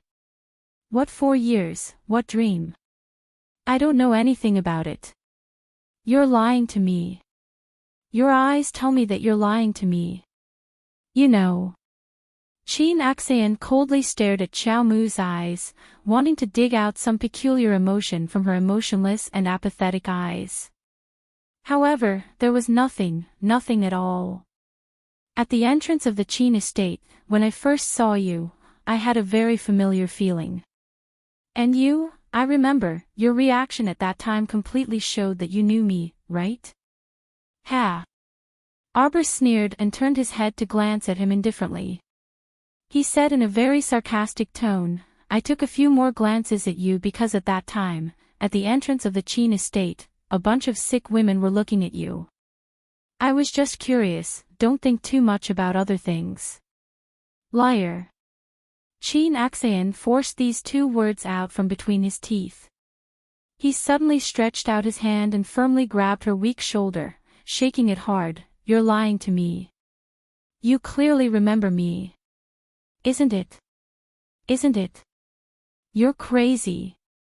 Arbor kicked him hard. Only separated by the defensive barrier, this kick landed on the barrier. Hateful damned man. His hands could pass through the defensive barrier and grab her at any time, and any attack she kicked over was blocked by the defensive barrier. Hateful to the extreme. Let go. This nightmarish man could actually remember everything from her previous life. Was he joking with her? How could it be? She was reborn, but this man wasn't. How could he remember those painful memories from her previous life? How could he? Scram! Arbor ruthlessly kicked the defensive barrier again, his eyes spitting out flames of anger. Why was this person so annoying? What right did he have to act like they were close friends and not let go of her shoulder? Disgusting. Arbor used all his strength to push away the Omega Kotoku's hands. He tried to kick it, but it was bounced back by the defensive enchantment. She took a few steps back and sat down on the stool. "Do you hate me that much?" The second young master stared at her coldly, and a self-mocking smile appeared on his lips. "But do you know how much I like you?" When Arbor heard the word "like," it was as if he had been stung by a poisonous snake. His whole body trembled and he subconsciously shrank back. She raised her head and stared at the second young master warily. Her eyes were filled with wariness and disdain. "Get lost. Never say the word "like" to me. Don't fall in love with me, or else you won't be able to bear the consequences." Xiao Mu coldly glanced at him, as if hearing the word "like" from this person's mouth was inconceivable and unbelievable. Why? Why can't I say "like"? In my dream, you clearly looked at me with a "like" expression. Bullshit. Is it really good to think so highly of yourself? See you tomorrow. Chapter 1496. That was because in the beginning, it was him, it was this elegant and calm man who had pulled her out of hell. She was grateful for that. Back then, it was as if she was grabbing onto a fleeting light, holding onto him tightly, wanting to rely on this person. She thought that he was a good person. However, in the end, it was just a joke that brought disgrace upon herself. Arbor's eyes were cold and filled with coldness. When he looked at the person in front of him, there was no warmth at all. Such a gaze seemed to provoke this person, causing him to suddenly laugh. No. Really no. Arbor's pupils shrank, as if he was going to say something scary. She hurriedly interrupted him. Shut up. Why don't you let me continue? What are you afraid of? Ha! Arbor threw him a mocking look. I just don't want to listen to your nonsense. Jojo, in the dream, you clearly had feelings for me, Sir Omega Kotoku said with certainty. Arbor looked at him sarcastically. You think too highly of yourself. In the dream? What dream? Everything in the dream, how can it be real? Arbor was too lazy to argue with him. This was no longer her previous life.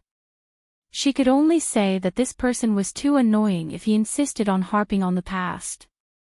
Moreover, was there anyone who knew her feelings better than her? She had never liked him in her previous life. Rather than saying that she liked him, it was better to say that she had once seen him as her savior. Back then, she had been so desperate, and this person had suddenly descended upon her like a god, saving her from hell. However, the other party had only treated her as a little pet. If he liked her, he would touch her head. If he didn't like her, he would heartlessly starve her for 3 days and 3 nights. In order to tame this disobedient little pet of his, he could leave her there to fend for herself for many days.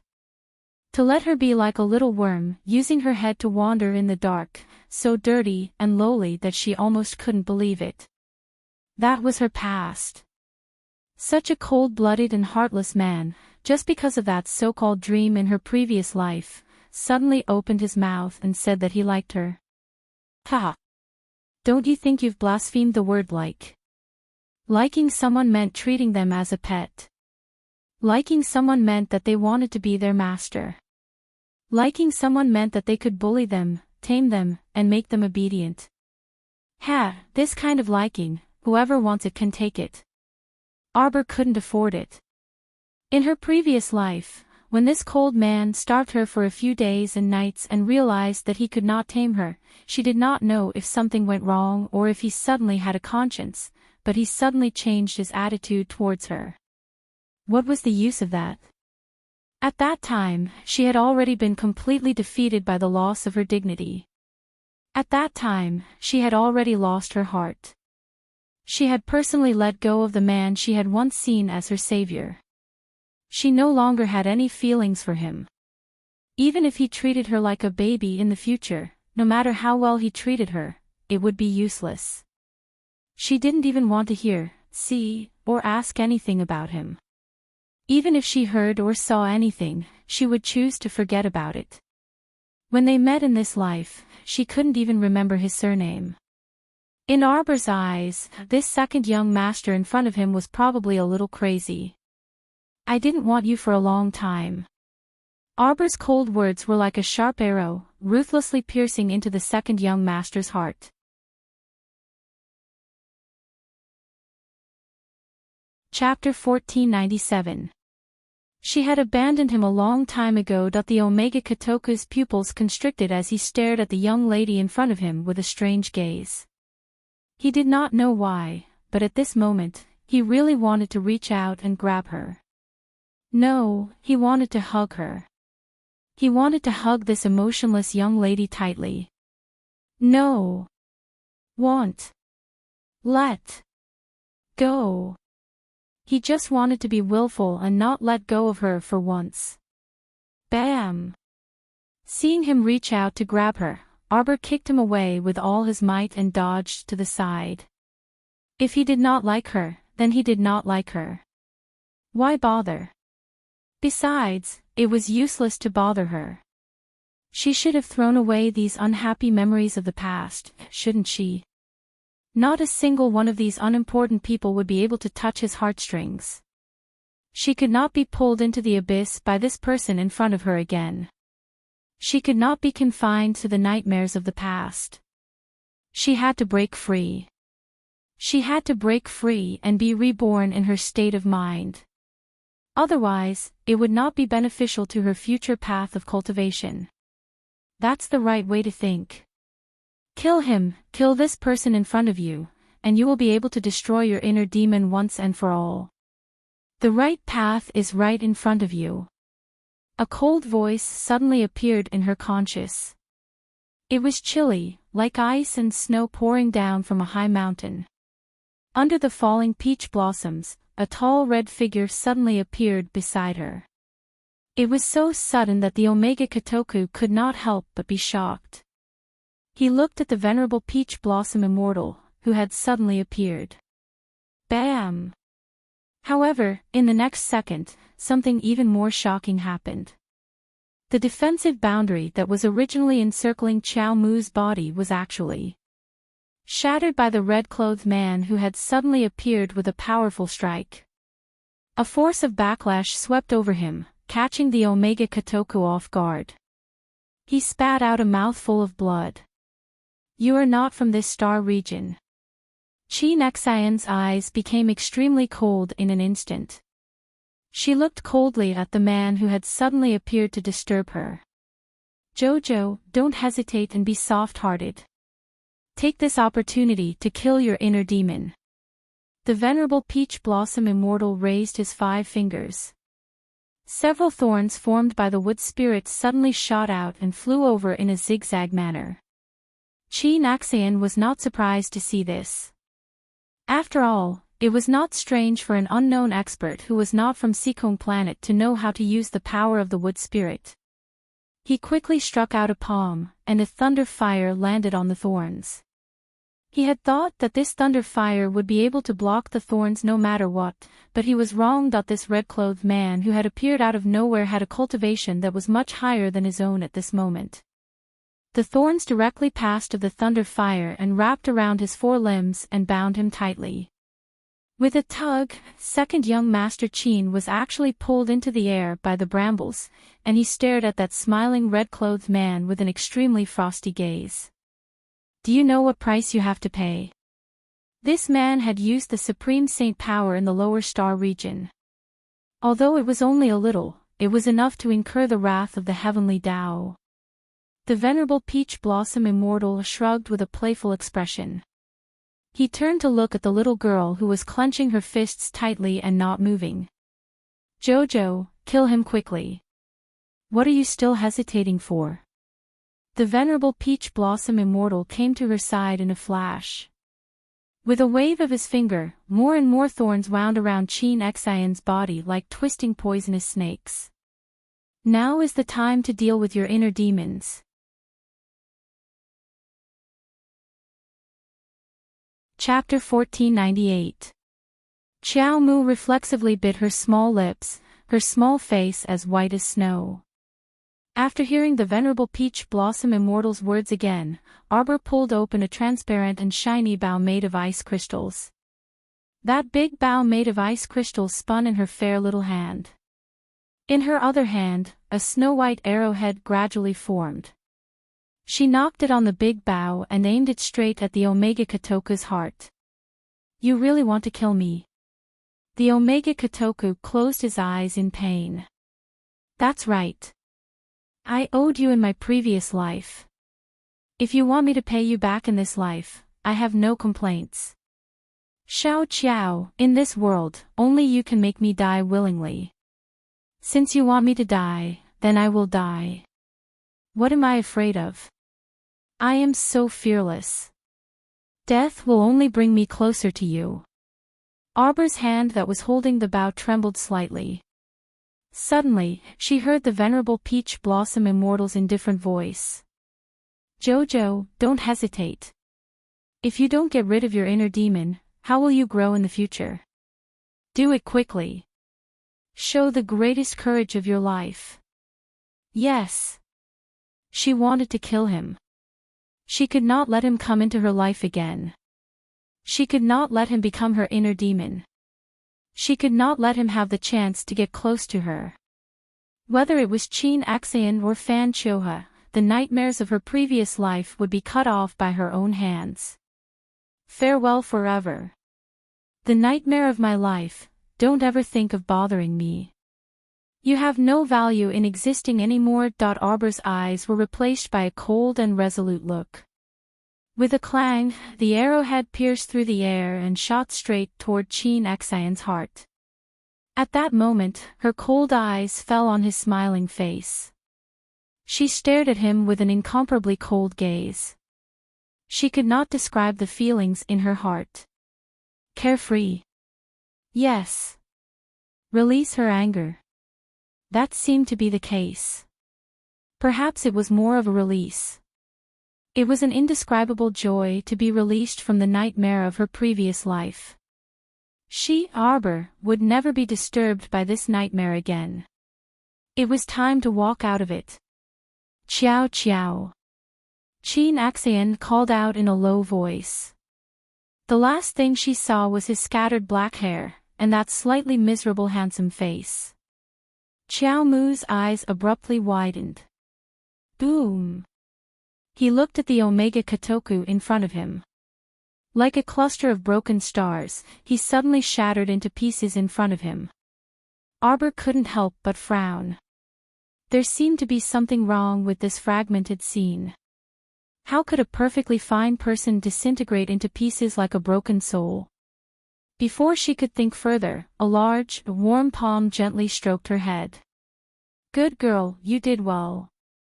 In the future, when you are faced with even greater despair and difficulties, you can think about it. You are a person who can personally cut off your own inner demons. You. Fearless. Arbor turned his head to look at him. Suddenly, his expression changed slightly as he reached out and grabbed his sleeve. What's wrong with you? I'm leaving. The venerable Peach Blossom Immortal looked regretfully at the invisible chains on his limbs. He couldn't shake them off and couldn't help but roll his eyes at the sky. All right, I'll go by myself. You don't have to use so many heavenly Tao chains to keep me hanging, okay?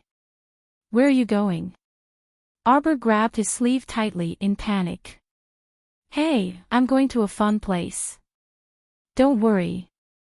When you want to summon me again, I will appear.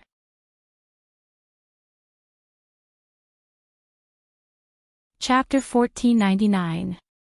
It's just that. The venerable Peach Blossom Immortal tilted his head in embarrassment and smiled. If I don't respond for a long time, it means that I haven't come out of that place. Where did you go? Arbor tugged at his sleeves, her eyes wide open. Is it dangerous? Is it like what Chin Axayan said, that you used a special ability to be targeted by the heavenly axiom? You're hiding in our paradise planet. That's right. If I hide in Paradise Planet, will the heavenly axiom still be able to find me? After the venerable Peach Blossom Immortal said this, the dozens of heavenly axiom locks on his body suddenly increased to 50 to 60. They dragged him out of the courtyard. Damn, heavenly axiom, do you have to be so cruel? It's not like I don't want to go. Let me drink some good wine. How many years has it been since I last ate meat and drank wine? What joy was there in cultivating in that vast expanse of whiteness every day? I might as well not. Damn. Suddenly, the heavenly axiom locks on his back, hands, and legs increased to a few hundred. He dragged the venerable Peach Blossom Immortal out of the door. Hence, Xiao Mu hugged his arm tightly. She felt like her body had been stabbed by countless blades, and it was so painful that she wanted to die. The venerable Peach Blossom Immortal's expression changed slightly. He tried to pull his arm out of her hands. Little girl, let go. Little girl, do you think you can stop the heavenly axiom? Let go. I won't. How could she watch a person who had helped her multiple times be dragged to some unknown place by the heavenly axiom? Silly girl, what can happen to me? The venerable peach blossom immortal, who was being pulled back by the heavenly axiom locks, looked down at her helplessly. I'm really fine. Isn't it just a trip to the punishment realm? I used to go there often too. Big liar. What punishment realm? It didn't sound like a good place. The venerable peach blossom immortal, who had successfully become a big liar, stretched out his hands helplessly. However, his hands were bound by the heavenly axiom locks and he couldn't move at all. He couldn't even pat her head to comfort her. With a slightly regretful gaze, the venerable peach blossom immortal said, I'm not a big liar. My name is Hui Qin. Remember it. Also, the cultivation level of your inner demon's main body is actually about the same as mine. You have to be careful when you go to the upper 3 continents. Peach blossom. The little fellow pounced with all its might and caught hold of a section of his sleeve. The corner of the venerable peach blossom immortal's mouth twitched helplessly. I already said that you're not called Peach Blossom. You're called Hui Qin. This child is really thoughtless. Why is he so worrisome? In the next second, an open black door suddenly appeared behind the celestial venerable. The passage was so deep that one couldn't see the end of it. Arbor only glanced at it for a moment before he felt the world spinning around him. He was sent flying by a huge force. Heavenly Tao. Why did you throw her? I'm not done with you. The venerable peach blossom immortal shouted angrily. The moment the black door slammed shut, he and his voice disappeared without a trace. Rotten peach blossom. Arbor was about to lunge forward when he suddenly hit a thick wall. She looked up and saw that the great ape had suddenly appeared in front of her. Her head hit the great ape's fat belly. Her head hurt so much that tears welled up in her eyes.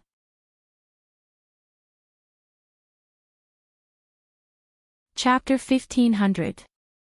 Rotten Peach Blossom was dragged to some unknown place. What should she do? She panicked for no reason. When she suddenly heard the words, Punishment Realm, she felt an inexplicable sense of familiarity. It was as if she had heard someone mention it before. Cho-Cho. Cho-Cho, who was trying hard to play dead, did not make a sound for a long time. Cho-Cho. Master. The little tree ant Dodo hopped out from Paradise Planet and climbed up her left shoulder in a flash. The 2 little tree branches matched each other, and it lowered one of its branches and said, Master, you tell me what you want to tell me. Cho-Cho will definitely tell you everything I know.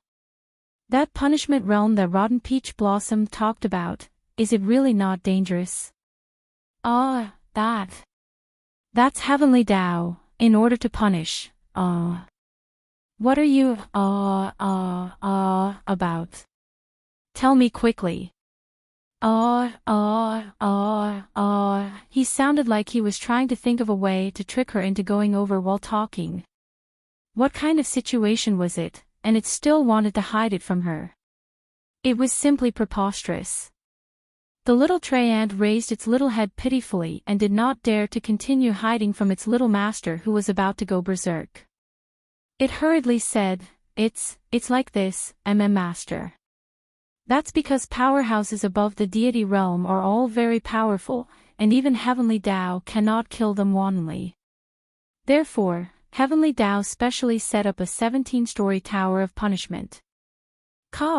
It's just to suck in disobedient powerhouses above the deity realm like the venerable Peach Blossom Immortal and train them. Actually, it's not that dangerous. It's just a little troublesome. Arbor turned and glared at the little tree. Before this, the venerable immortal had always stayed in our Paradise Planet, and Heavenly Tao could not do anything to him. Therefore, when the venerable immortal used his holy power this time, the Heavenly Tao could not tolerate it anymore. That's why he was dragged to the punishment realm. Little Master, You can just imagine that punishment realm as. You don't even need to imagine it. It's just a 17-story tower. As long as the venerable immortal passes this 17-story tower, he can come out. What if he can't pass it? Arbor stared at Cho with a pair of round eyes and asked. If he can't pass it, he'll be locked up for 180 years, the little tree muttered to itself. What? Arbor's eyes widened. Don't be nervous, little master. Don't worry. This was definitely not the first time he had entered the celestial realm. Look at him just now. Indifferent, right? That cool and unrestrained, right? You clearly don't look scared at all. Little Tree continued, just think of the Tower of Punishments as a place for cultivation. Actually, it's pretty good. It can help people improve their cultivation quickly, right? What about Emolien? Your Highness, you don't have to worry at all. After going in, they would definitely be able to come out. At most, we'll spend 100 years in there. How can the Heavenly Tao not let us go? The sapling Cho blurted out before realizing what it had just said. She immediately widened her beady eyes and looked at her young master's almond-shaped eyes. She hurriedly used the branch to slap her own mouth. 100 years. Darling Chow's voice trembled, and her eyes turned red.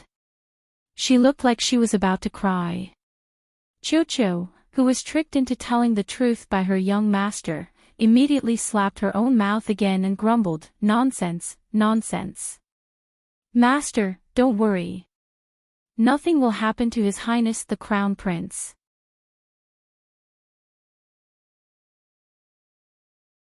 Chapter 1501. At the same time. Divine Province's Qin Estate, inside a beehive-like cultivation room against a mountain.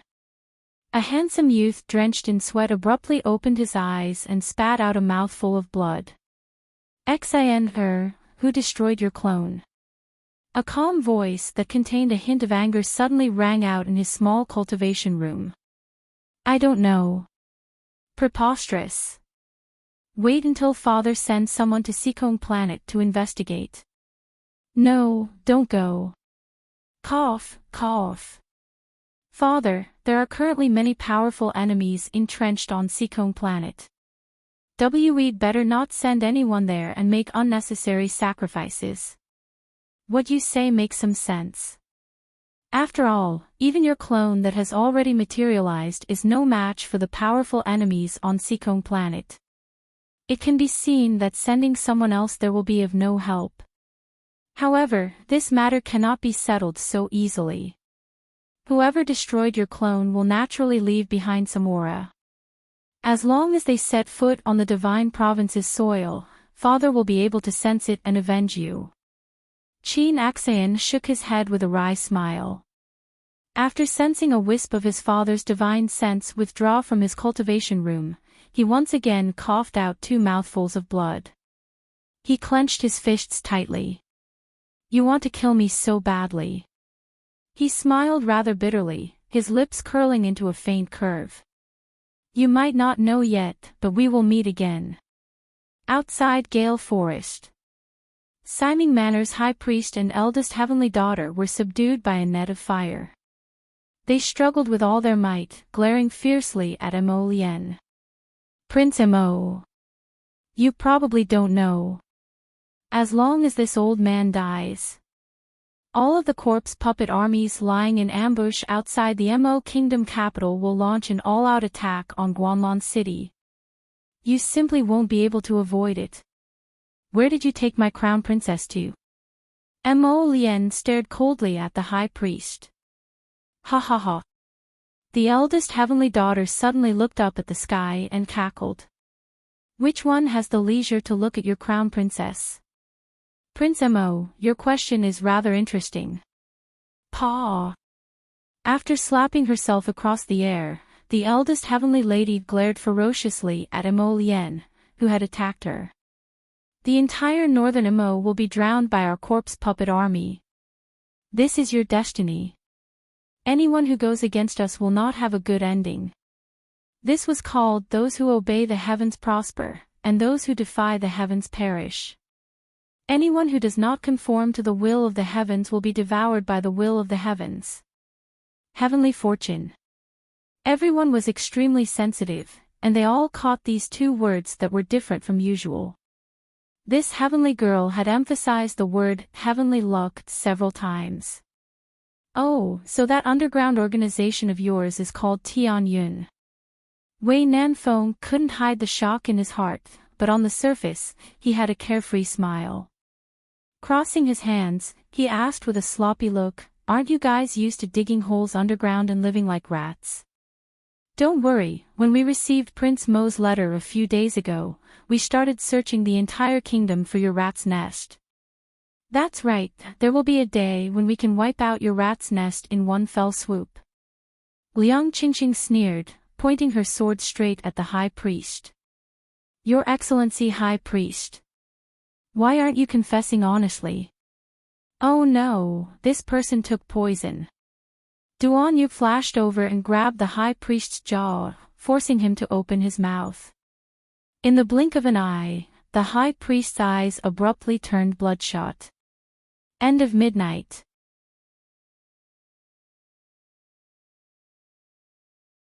Chapter 1502. Mo Lian was slightly alarmed, and a streak of fire shot over. "Quickly move aside." In the blink of an eye, this streak of fire struck the high priest's gaping mouth.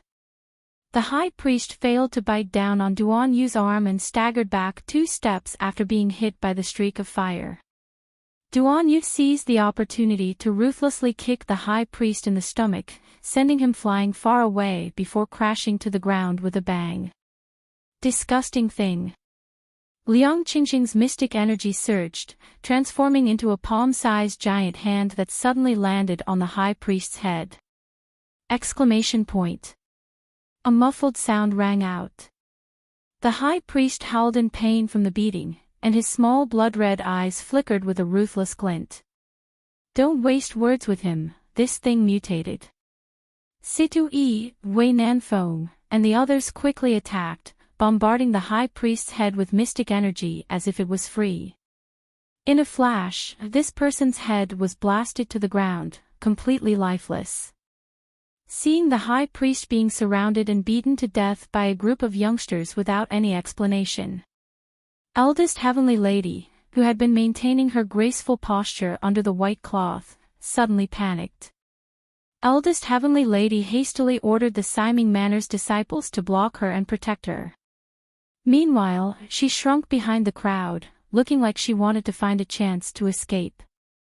However, how could Mo Lian's group be willing to let her leave like this? Bailey Shi and Wei Nanfeng Pincer attacked from the front and back. Their long swords imbued with mystic energy released 2 streaks of light, respectively stabbing the legs of the fleeing Eldest Heavenly Lady. Eldest Heavenly Lady shrieked as she toppled to the ground with a plop. When she turned around, she saw that Liang Qingqing and the others had already dealt with most of the Siming Manor's minions. This terrifying martial strength. Eldest Heavenly Lady's pupils contracted, and she instantly felt that a calamity was looming over her head. The group closed in on Eldest Heavenly Lady and trapped her in a small encirclement, making her inwardly resentful but unable to escape. Don't act recklessly." What the sacrificial Heavenly Master had said before was all true. "If I'm also killed by you, then those zombies will definitely sweep through the Mo Kingdom capital and launch an attack.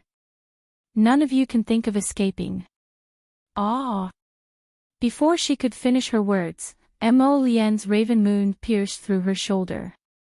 "You talk too much." Prince Mo coldly glanced at the woman and pulled out his sword from her shoulder. "This is not what I want to hear." Eldest Heavenly Fairy immediately became listless. What do you want to hear, Your Highness the Crown Prince?" We really didn't kidnap the Crown Princess." Situ Yi was silent for a few seconds before suddenly saying, "Previously, Siming Manor's High Priest announced that they were searching for phoenix eggs in the Mystic Beast Forest. Was it to attract everyone to the Mystic Beast Forest? You did it on purpose. Am I right? Didn't you guess it already? Why do you still have to ask? The great heavenly maiden said while trembling. Why? Situee was determined to get to the bottom of this as he coldly stared at eldest heavenly maiden. Speak. The high priest wanted to lure the 8 great patrician families and use sect disciples to the Mystic Beast Forest. His original intention was to release a group of zombie rats to infect you and then control you one by one. BB cultivators' bodies are different from normal people's. Especially mystic cultivators. His Excellency the High Priest wanted to know if mystic cultivators could also undergo a certain degree of mutation after using medicine.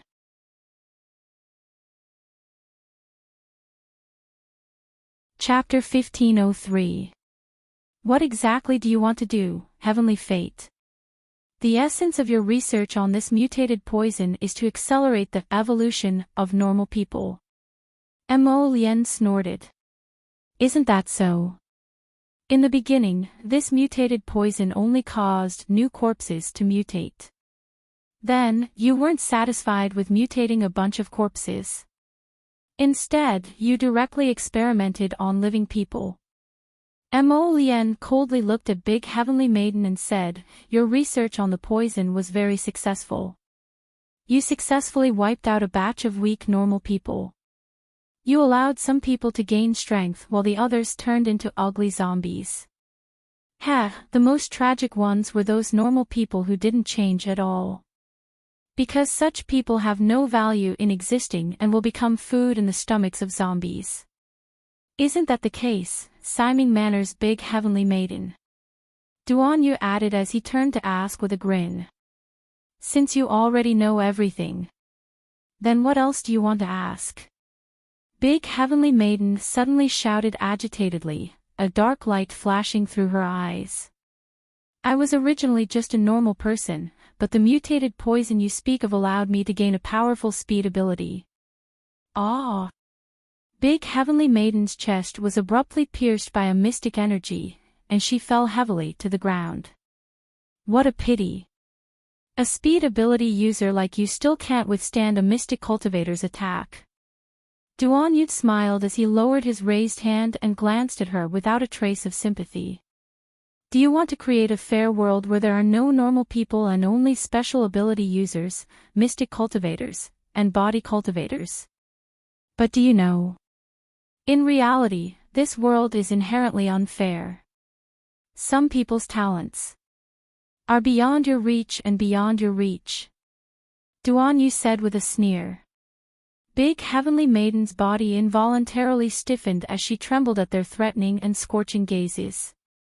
She suddenly screamed with all her might, long live the Heavenly Fate!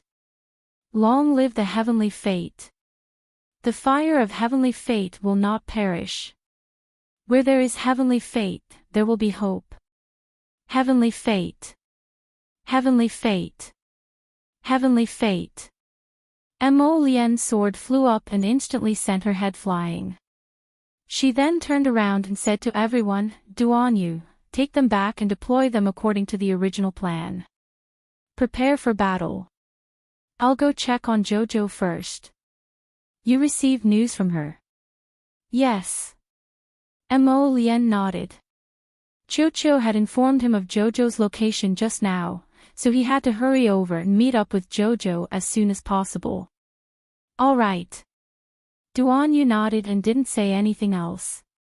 He ordered people to clean up the high priest's and eldest heavenly lady's corpses before immediately returning to the city.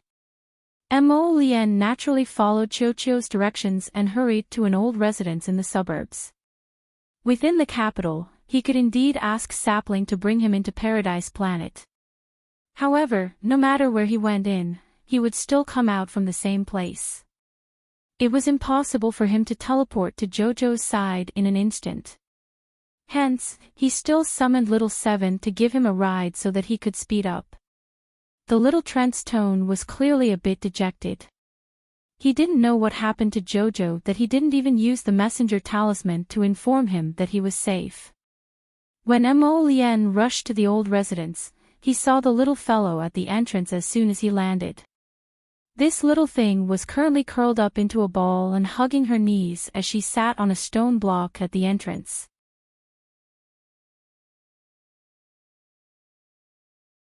Chapter 1504.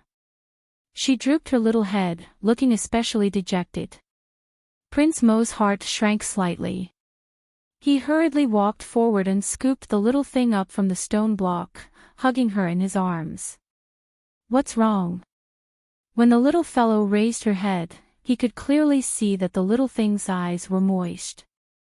It was obvious that she was about to cry. Prince Mo immediately panicked. He hurriedly hugged her and asked softly, "Jojo, what's wrong? Who bullied our Jojo? Tell me quickly. I'll beat him up for you. You guys." Arbor tightly pursed her little mouth, trying her best to hold back the moist tears in her eyes. Don't cry, don't cry. Only weaklings cry so easily."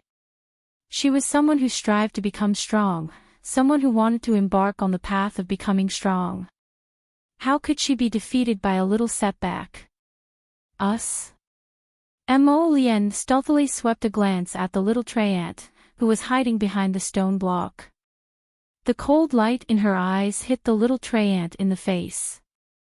It was so cold that the little Treant shook its little body and sneakily hid in the crevices of the stone blocks.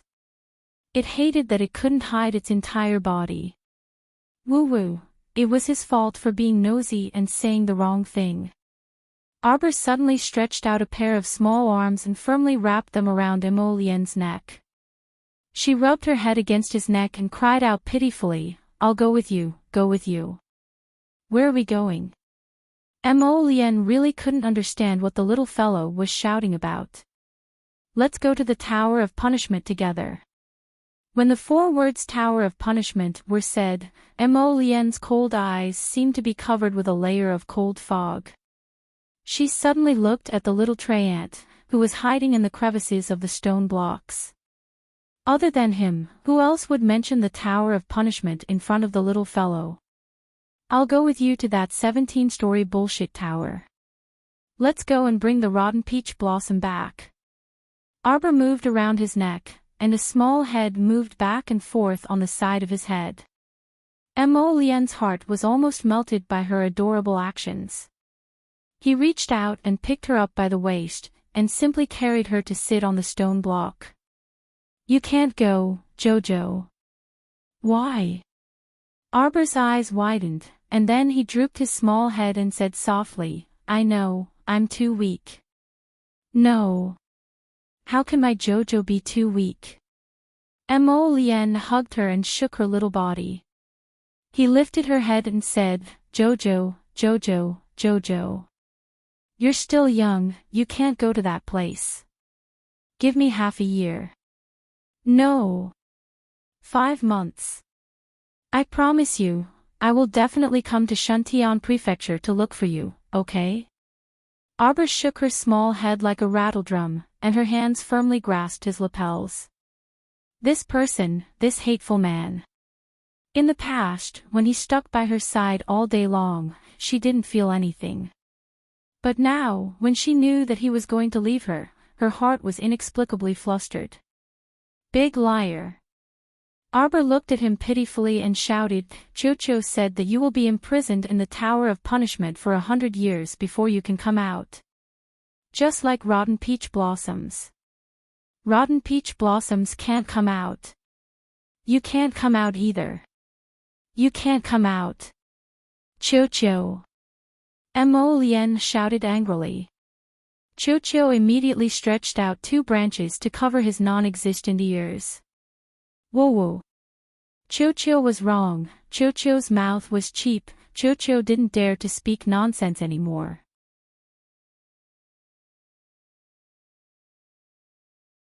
Chapter 1505. How could that be? Don't listen to Jojo's nonsense. He's just a deceitful tree, what would he know? He's just a guy who doesn't know how to watch his mouth. Mo Lien hurriedly hugged his little wife and comforted her. I swear, within 5 months, I'll definitely come to Shantian Prefecture to see you. Jojo, my Jojo, how could I bear to leave you behind? However, this small separation was for a longer reunion in the future. He had already thought it through. Wasn't it just going to challenge the Tower of Punishment? He had nothing to fear. In addition, his seal was about to be opened in a few days. When that time came, his divine realm aura would leak out and he wouldn't be able to hide it from the heavenly Tao. Rather than being dragged away by the heavenly Tao like a rotten peach blossom, he might as well go himself. He'd just make a trip to the realm of punishment. What could the heavenly Tao do to him? As long as he made it through, the heavenly Tao wouldn't be able to find trouble with him in the future. What if I can't make it through? Arbor hooked her 2 little claws around his neck and looked at him with an uncertain expression. How can you not make it through? Don't you know who your husband is? Mo Lien reached out and pinched her little nose playfully. Isn't it just a 17-story tower?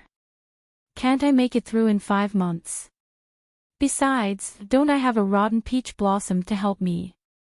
Arbor thought that was true. In any case, Mo Lien went there and he had a rotten peach blossom to help him. But how could the little fellow know that Prince Mo was just coaxing her? Because in the 17-story Tower of Punishment, everyone who entered the tower would be separated and no one would be able to meet each other without anyone to help. If you made it through, the heavenly Tao would let you scram. If you didn't make it through, you would be locked up for 80 to 100 years. This was no different from going to jail. Who told you to break the rules? Who told you to be crazy? You're a divine realm expert and you just had to sneak into a lower realm to make your presence known. Don't you know that great gods like you can destroy a star region with a flick of your finger? How could the heavenly Tao allow such an existence to stay in a lower star region? Don't joke around. Will the phoenix egg and little white snake be dragged away too? No, the phoenix egg has a contract with you, so it conforms to the laws of the heavenly Tao. As for little white snake, let's not let him show himself. Arbor wrinkled his little nose. I was thinking of forming an army of summoned beasts. Such a thing can never be achieved, right?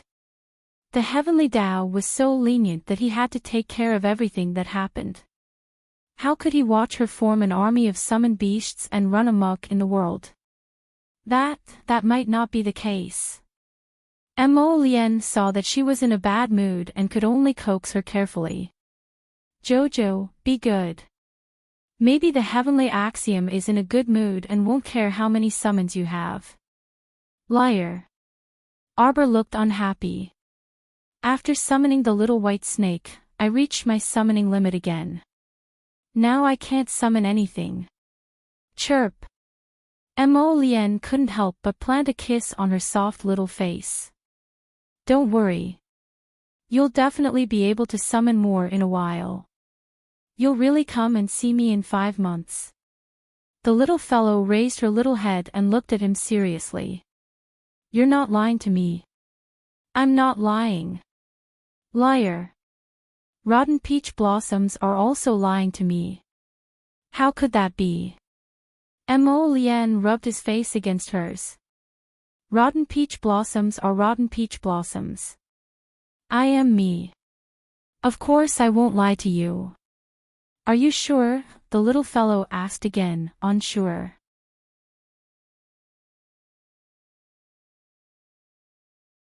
Chapter 1506.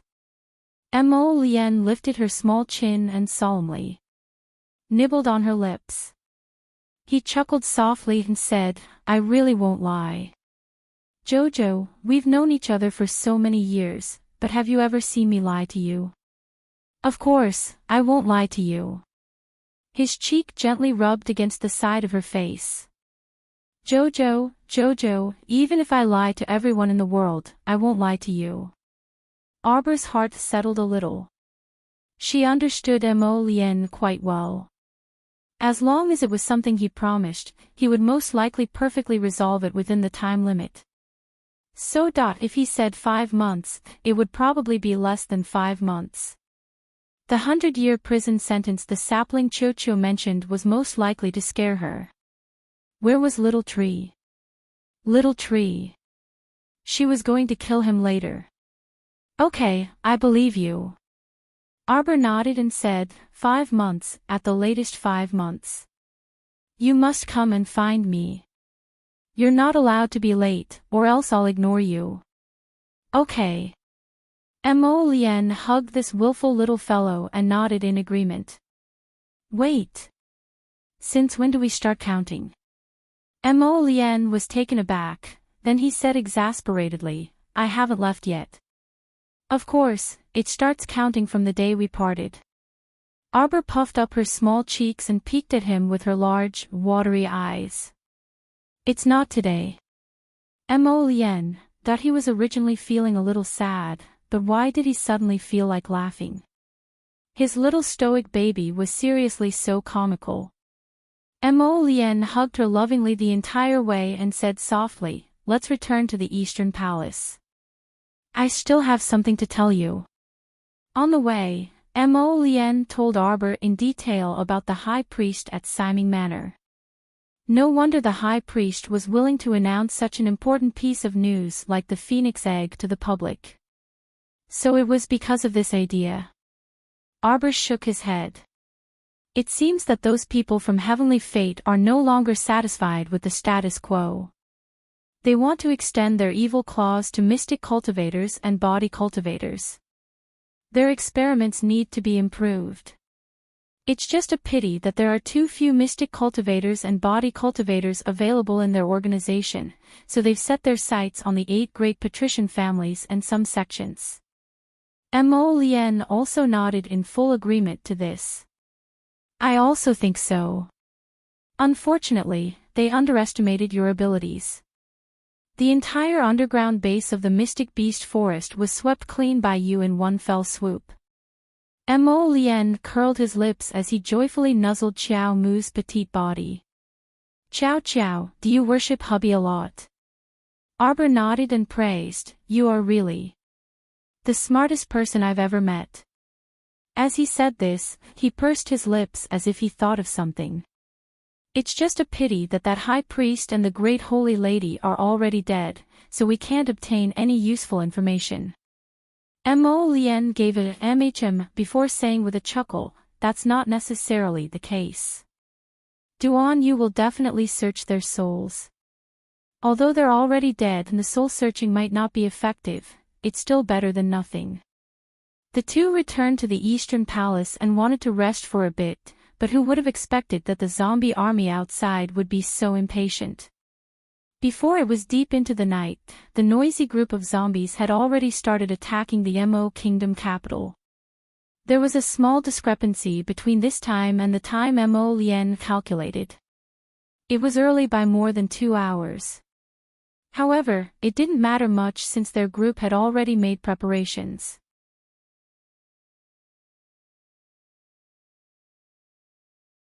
Chapter 1507.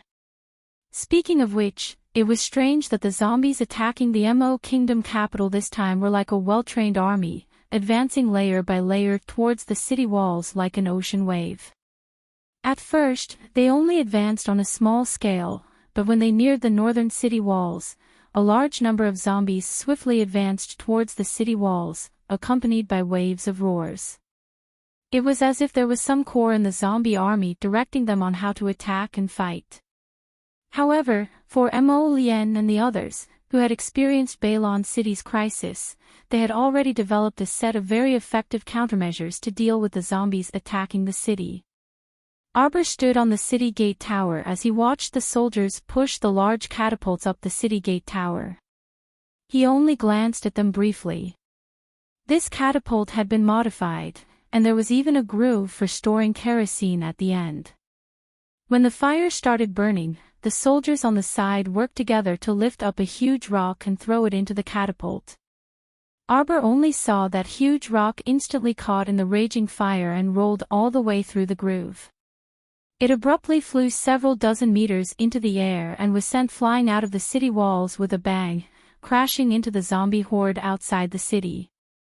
This way, they could conserve a large amount of manpower such as mystic cultivators and body cultivators.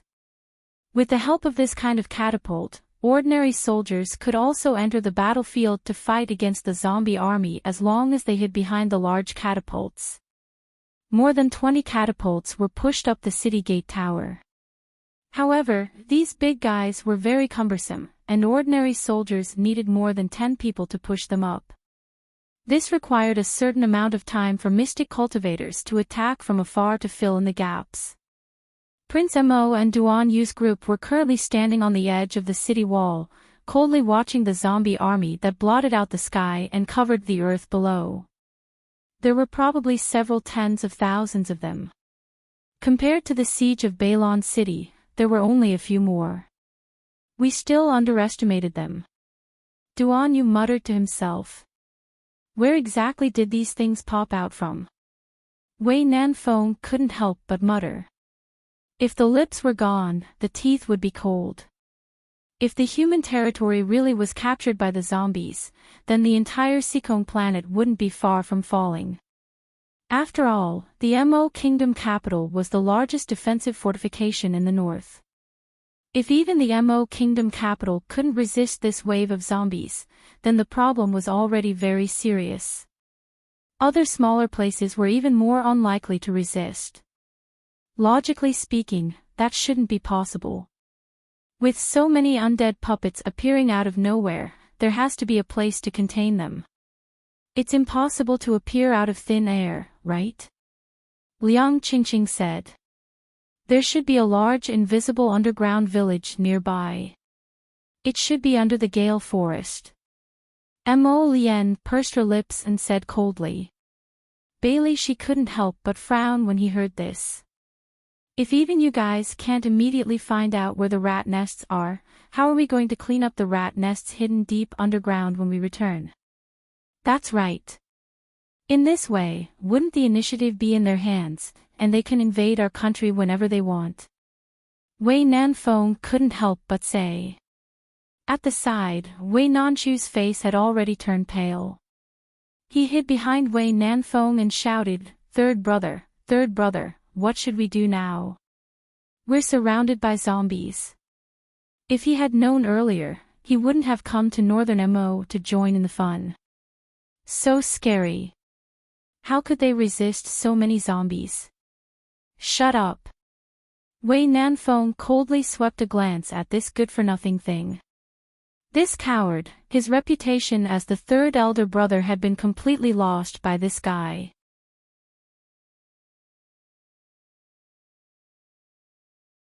Chapter 1508. Roar roar. Waves of roars came from the distance. These terrifying sounds ripped apart the tranquility of the Mo Kingdom capital, causing all the commoners staying at home to become uneasy and tense. Currently, the streets outside were completely under martial law, and the commoners were all chased back home and prohibited from coming out. But this didn't mean that they didn't know what was happening.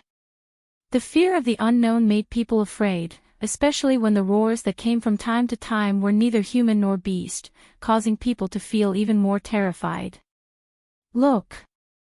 Xiaomi pointed at that batch of zombies below the city gate tower.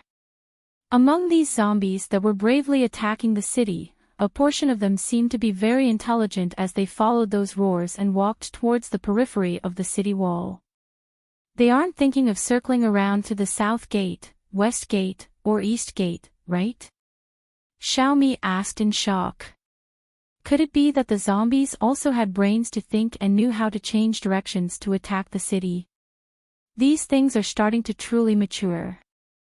Bailey, she said with a frown, perhaps one day, they will evolve to the point where they are no different from us humans.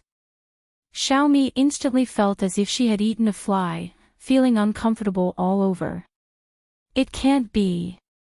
You all feel that these zombies can still think and have intelligence like us humans in the future. Everyone looked at her with a strange gaze. Does intelligence, Princess Mi, this thing exist?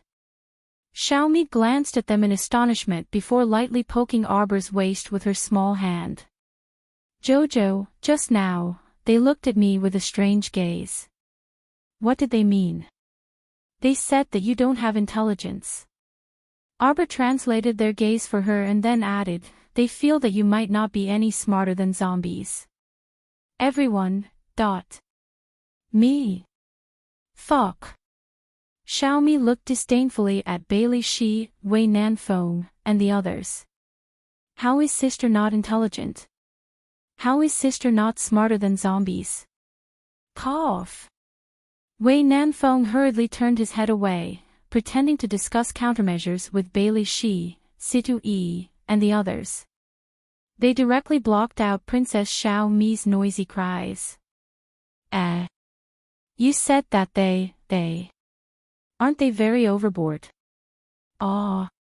Xiaomi twisted her neck. She originally wanted to kick them, but Gong Sunlai blocked her with one hand. Princess, can we not court death? That's too much. Arbor nodded.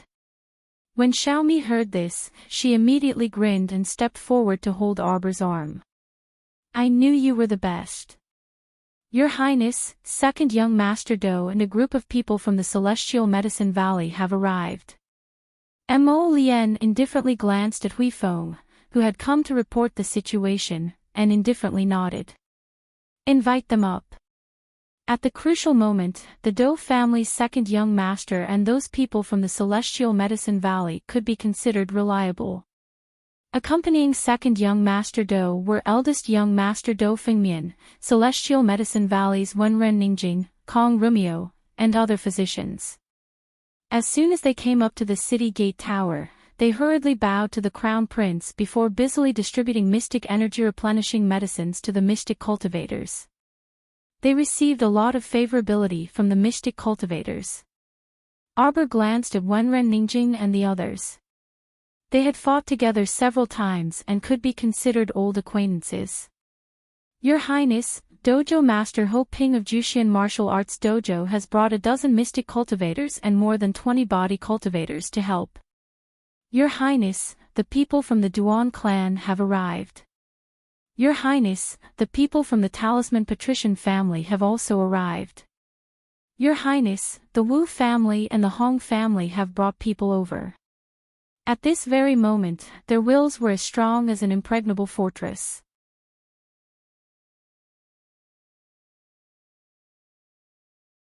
Chapter 1509. Everyone was well aware that if the Mo Kingdom base fell, the entire Sikong planet would inevitably collapse along with it.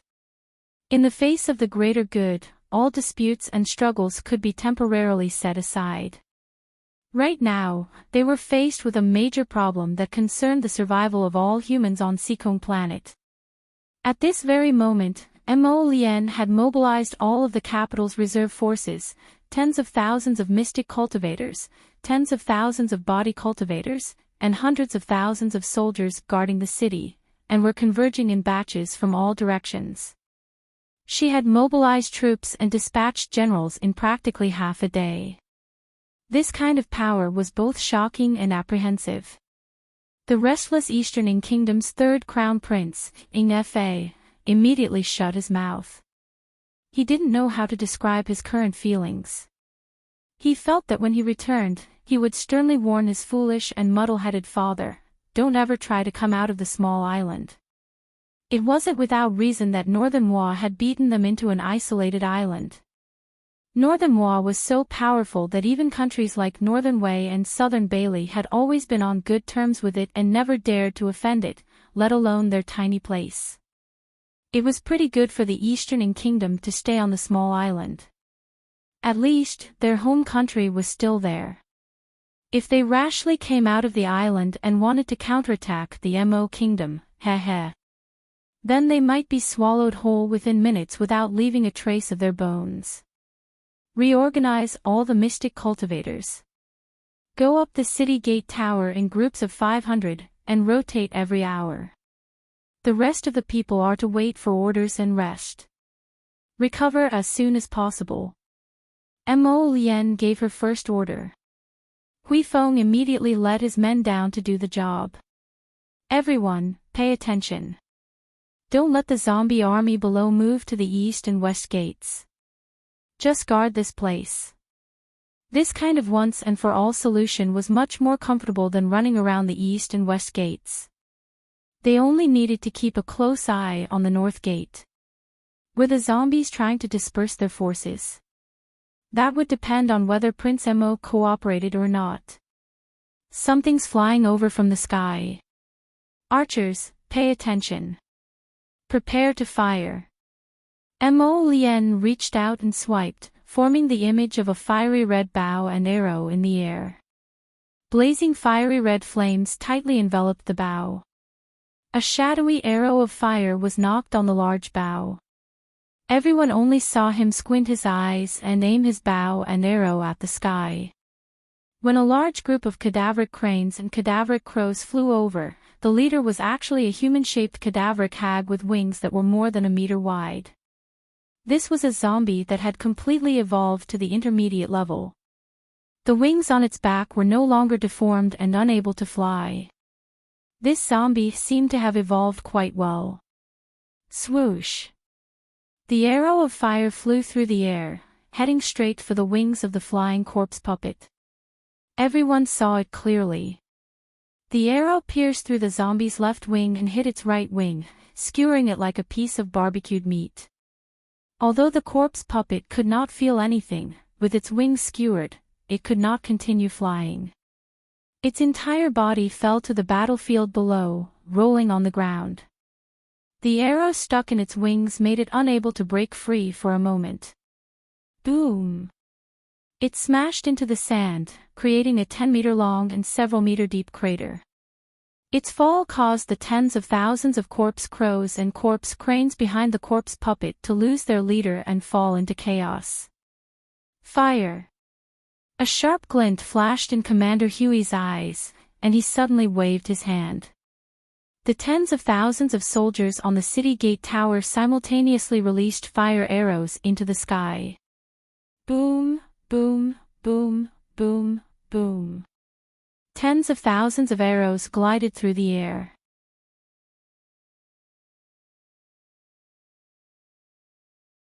Chapter 15:10. Things like corpse cranes, corpse crows, and the like continuously fell from the sky, landing on the ground with clangs of flames. The people on both sides of the city gate tower were mainly in charge of guarding and building a line of defense to prevent these zombies from having the chance to run past from the sides and take a detour around the east and west gates. Compared to their friends who were directly facing the zombie army at the main gate, the mystic cultivators on both sides were slightly more relaxed. In addition, the mystic cultivators who had been mobilized from various places were continuously replenished. After one group of people finished fighting, another group of people would immediately be replaced, and the previous group could rest for at least 4 hours. Fighting from dusk to dawn, the dismembered corpses of the zombies at the northern city gate of the Mo Kingdom capital's fortifications had practically piled up into a mountain. Arbor's eyes narrowed as she gazed at some sparkling things on the sand. Those were the crystal cores that dropped out of the zombies' heads after being killed. She could now confirm that these zombies with crystals in their heads were probably intermediate-level zombies. As for the winged zombie that Mo Lien had struck down from midair, she reckoned that it could already be considered a half-mature intermediate-level zombie. A intermediate-level zombie was probably level 2 or level 3. In her previous life, when she was about 18 years old, she saw these intermediate-level zombies with crystal cores in their heads. At that time, she still wasn't aware that these zombies that had part of the ability to think and could command in battle had actually already evolved to intermediate level. Because not long after, she was captured by Fan Chioha to be experimented on. Strictly speaking, her previous life's memory and cognition stopped at about elementary level 5 zombies. She was currently still in the groping stage for intermediate level zombies. Moreover, even now, she still didn't know whether those sparkling crystals in the zombies' heads were useful to them or not. She only subconsciously collected these crystal cores based on her good moral character of experiencing poverty and hardship. Let's call them crystal cores for the time being. They looked similar to the crystal cores in Mystic Beast's heads. Of course, the crystal cores in the heads of intermediate-level zombies were clearly much smaller than Mystic Beast's crystal cores. Moreover, like Mystic Beasts, not all Mystic Beasts had crystal cores in their heads. The production rate of these crystal cores in the heads of zombies was also quite low. Therefore, all the more they couldn't be wasted. "Sister, what are you doing?" Xiaomi jumped in fright and subconsciously tugged at a certain child who was leaping down from the city. Daddy seemed to be a little too impatient. He didn't expect that when his mind was thinking, "I have to pick up all these crystal cores," his body would start to move involuntarily. Arbor turned his head and blinked innocently at Xiaomi. I didn't do anything. I just wanted to lower my head and look. Look at the scenery." Prince Mo, who was walking over quickly, couldn't help but twitch his mouth. Looking at the little fellow's guilty expression, he didn't even need to guess to know what she wanted to do. Walking to her side, Prince Mo reached out and held her restless body. He lowered his head and looked down at the city gate tower. "Don't be impatient. Once the battle is over, we'll clean up the battlefield. These will all be yours." Xiaomi, who was forcefully stuffed with dog food, was speechless. "May I ask Your Highness the Crown Prince and Your Highness the Crown Princess, what the hell are you two talking about?" Why didn't she understand? Xiaomu coughed in all seriousness and waved her small paw. "I don't really want it either." Yes, that's right. It's your husband who must give it to you." Xiaomi. Are you two still not done yet?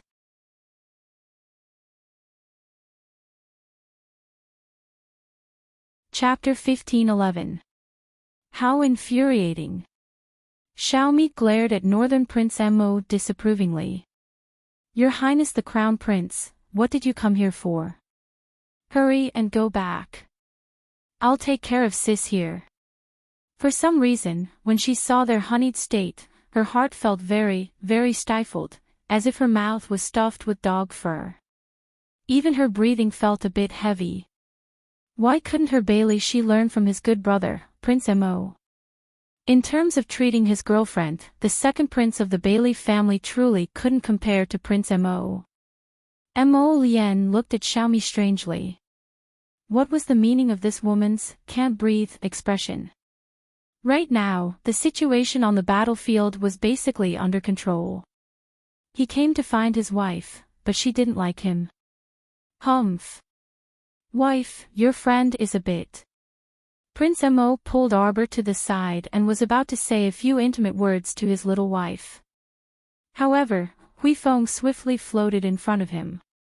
"Your Highness." The Crown Prince glared fiercely at him. Tactless.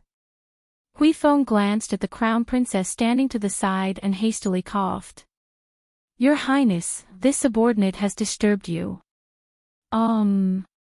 The death row prisoners are all outside. Should we let them out now?" Mo Lien curled his lips. Those familiar with him could practically sense the bloodthirst in this smile. "Wait a bit, let's waste another half an hour." After saying this, he looked up at Huifeng again. "How are things over there?" "They're starting to make a move." The Crown Prince nodded in satisfaction. The day he had been waiting for finally arrived. On a day when the entire city was resisting zombies and all attention was focused on the northern city gate, the vassal king of Nan finally couldn't hold back anymore, right? Arbor glanced at the Crown Prince's pensive expression and curiously asked, "Did something happen?" "Nothing." While holding her small hand, Crown Prince Mo slowly walked towards the tall tower erected on top of the city gate tower. He then carried her up the tower together. "How's the view here? With tens of thousands of corpse puppets, we should be able to collect a few thousand crystal cores." Arbor nodded. I just don't know what it's for. Mo Lien lowered her head to look at her, and couldn't help but laugh. So, you're only aiming for these crystal cores because you don't want to waste them. Okay, okay. Bao Bao, you're such a thrifty daughter-in-law. Mo Lien shamelessly praised her. Arbor immediately nodded in agreement. I also think I'm very thrifty. Actually, I've tried. That crystal core can increase my medicinal efficacy. Arbor's eyes widened when she heard this. No wonder she couldn't feel the slightest energy fluctuation. That was because she wasn't a superhuman. Naturally, she couldn't feel the power within the crystal core. But Mo Lien was different. Did Mo Lien mean that the crystal in the zombie's head could increase the power of special ability users? What level has your medicinal efficacy increased to? She herself didn't have this kind of special ability, so she never knew how this ability was classified. I've probably crossed into the intermediate level. If the entire intermediate level medicinal efficacy is classified into 5 levels, I feel like I should be at the 3rd level right now. The devil grass that could paralyze my body before should already be ineffective if I get hit again. Arbor's eyes brightened. Then your resistance to poison is already very high.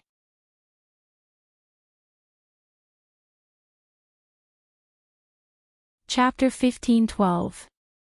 One must know that the devil's grass was an extremely potent neurotoxin that could paralyze a person's nerves in a short period of time, which would then affect the limbs and body, causing them to stiffen. But now, even this neurotoxin could do nothing to Mo Lien. Arbor's little head rubbed against his chest, then she suddenly reached out and gave him the small bag of crystal cores that she had collected earlier. All for you. No, you can keep them. If I need them, I will go and collect them myself. I have no use for them, I'll give them all to you.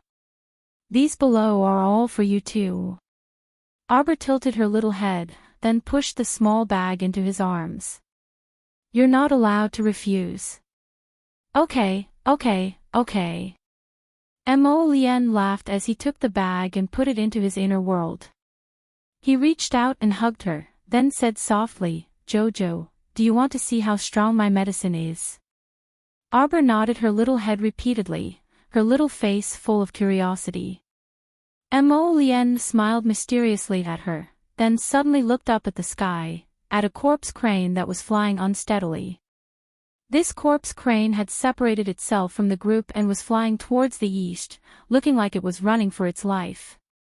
It had some brains, but unfortunately, in front of Mo Lien, it had no ability to resist at all. Prince Mo raised his hand slightly, and a strong wave of spiritual energy sucked that unlucky corpse crane over. Ah! The corpse crane let out an unpleasant and hoarse cry. Before it could viciously pounce over, Mo Lien's eyes turned cold, and he directly reached out his hand. A strong medicinal fragrance spread out from his body, and his right palm was covered in a layer of white light. Very quickly, that corpse crane's body underwent a terrifying change. It turned from a half-rotten, half-bone-like corpse crane into a pile of rotten minced meat, and this process did not take more than 5 seconds. Arbor watched as this corpse crane rapidly rotted under the effects of the medicine, until it turned into a pile of rotten minced meat, mixed with the dust and scattered at their feet. She looked up at Mo Lien in shock. However, the man's cold expression faded. He lowered his head and winked at her. Smiling, he asked, "Is your husband awesome?" Arbor nodded vigorously. This was the first time he realized that special abilities could be so powerful. No wonder Fan Choha, that pervert, captured 2 pharmacists later on and locked them up in a small dark room just like her, groping and studying their secrets. Jojo, your husband is so powerful. You don't have to worry, okay? Arbor looked at him and thought of the 17 floors of the Tower of Punishment. He nodded reluctantly, but still said, I'm worried. Mo Lien didn't know whether to laugh or cry as she rubbed her little head.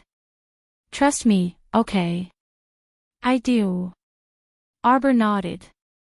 It's good that you believe me. I'll let you watch a wonderful show later, okay? Mo Lien lowered his head and smiled at her. I guarantee that you won't worry about me again after you watch it. A mere tower of punishment is nothing to me. Arbor looked at him curiously. What show? At this moment, the battle below had already reached its climax. The fireballs thrown down by the catapults had already ignited rows of flames outside the northern city gate. Fireproof ditches had long been built at the city gate, so there was naturally no need to worry about the fire burning the city walls. A portion of the dismembered zombie corpses that could be seen everywhere had already been burned into piles of ashes. Hui Feng, you can release them now, Prince Mo said indifferently.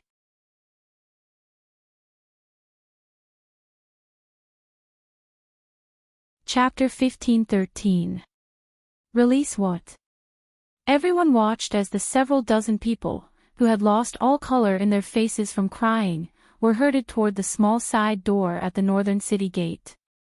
Wei Nanfeng, Bailey Shi, and the others on the city gate tower were all stunned, and they hastily descended the city gate tower.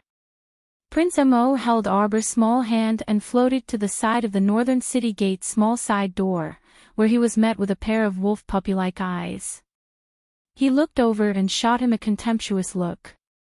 ACI, this wolf puppy, was truly very persistent. Thankfully, his darling was a very strange little girl. ACI had been her enemy from the start, and she had never liked this person.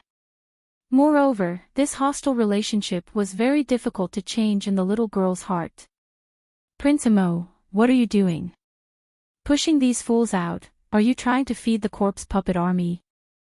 Yas laughed mockingly. Feed them. Assie's words startled everyone, and they abruptly turned to look at the group of crying men and women.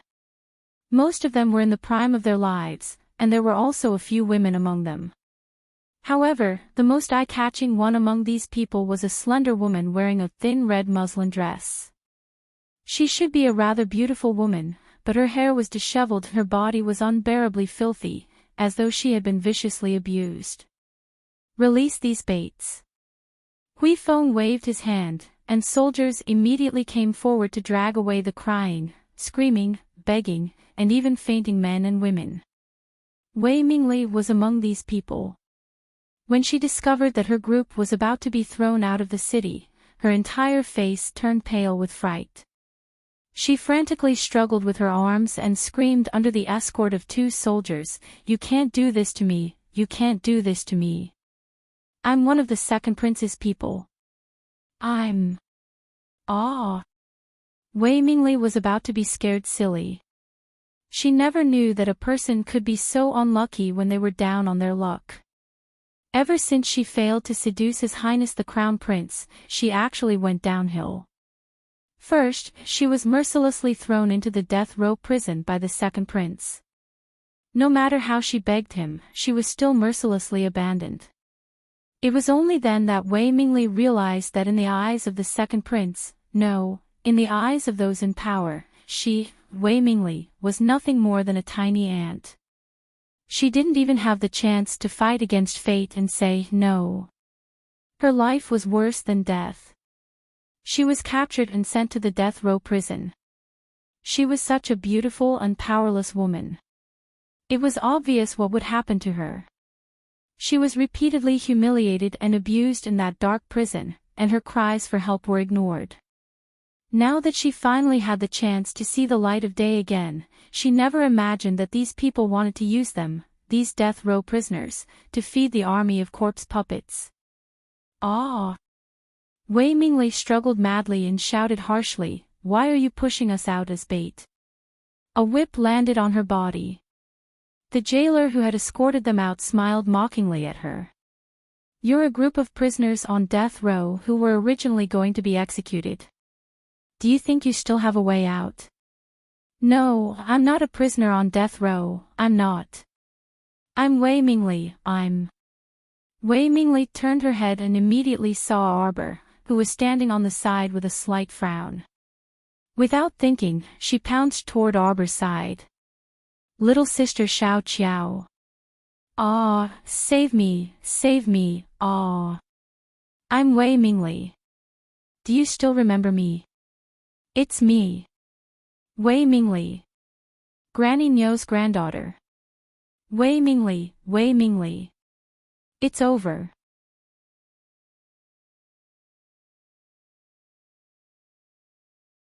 Chapter 15-14. Little sister Xiao Qiao. Save me. Before Wei Mingli could reach Arbor, two soldiers rushed over and forcefully pinned her arms behind her back, forcing her to kneel on the ground. How dare you offend the crown princess? Take her away. The soldiers held their knives to Wei Mingli's neck and pulled her with brute force. Don't pull me. Ah, you bunch of bastards, scram. Wei Mingli probably used every ounce of strength she had as she crazily pushed aside the two soldiers beside her and pounced at Arbor, toppling over. What are you doing? Arbor looked at this woman who abruptly rushed over in bafflement. He couldn't figure out why this person acted as if they were close friends and knew each other. How could this child still remember Wei Mingli? For a little girl who had faced blindness since young and had grown up slightly better, she could even forget ACI, let alone this Wei Mingli whom she had only met once. She completely couldn't remember, okay? She wasn't the crown prince who could instantly recognize any random Tom, Dick, or Harry that she had met before. Her little brain was only so big, and she still needed to remember more useful techniques. There was really no need to remember the faces of Tom, Dick, or Harry. There was no way she would admit that she was actually just a little face blind. The little fellow stood there in all seriousness and silently glared at Wei Mingli. After the crown prince tugged at his little hand, Arbor also took a small step back. Take her away. Mo Lien coldly swept a glance at Wei Mingli. The latter shuddered and suddenly went on her knees as if she had gone crazy. She kowtowed loudly and said, Your Highness. Please let me go. I was wrong. I know I was wrong. I really know. Wei Mingli wept like a pear blossom with tears, looking extremely miserable and pitiful. I shouldn't have obeyed the second prince's orders and thought of ways to block your path and lure you in. It's my fault. Please be merciful and spare me this time. She was so regretful that her intestines turned green. His Highness is wise and mighty, how could he be so easily fooled? Second Prince Mo Lu had a hole in his head. He had thought of this lousy idea to trick the crown prince, but in the end, he had tricked her, Wei Mingli, instead. Now, the second prince was angry that she didn't keep the secret and told the crown prince everything. He was so angry that he chased this traitor out of the second prince's residence and even threw her into prison. But what could she do? She was only a weak girl. If it was anyone else, they would have been tied up in a dungeon by a group of vicious people and tortured to extort a confession. Other than confessing properly, they would have no other choice. Actually, Wei Mingli didn't know that second Prince Mo Lu was in a much more miserable state than she was. This fellow's scheme against the crown prince failed, and after being seen through by the crown prince, he embarked on a pitiful path of self-destruction. Now, the few remaining profitable businesses in his hands had all been exterminated by the crown prince. There was no way for him to survive. Rui Pavilion had already changed owners. Even if the second prince wanted to do something else, he probably wouldn't have the money to spare in the future. Wei Mingli also didn't know that second Prince Mo Lu hated that he couldn't tear her to shreds right now. The crown prince didn't have much of a reaction to Wei Mingli's sobbing. On the other hand, Arbor's small face completely scrunched up, and his gaze landed firmly on Wei Mingli's face. So you're that female scoundrel who blocked the crown prince's path? Arbor's gaze instantly chilled as he sized Wei Mingli up.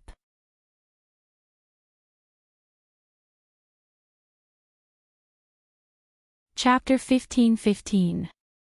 Woman. Female scoundrel.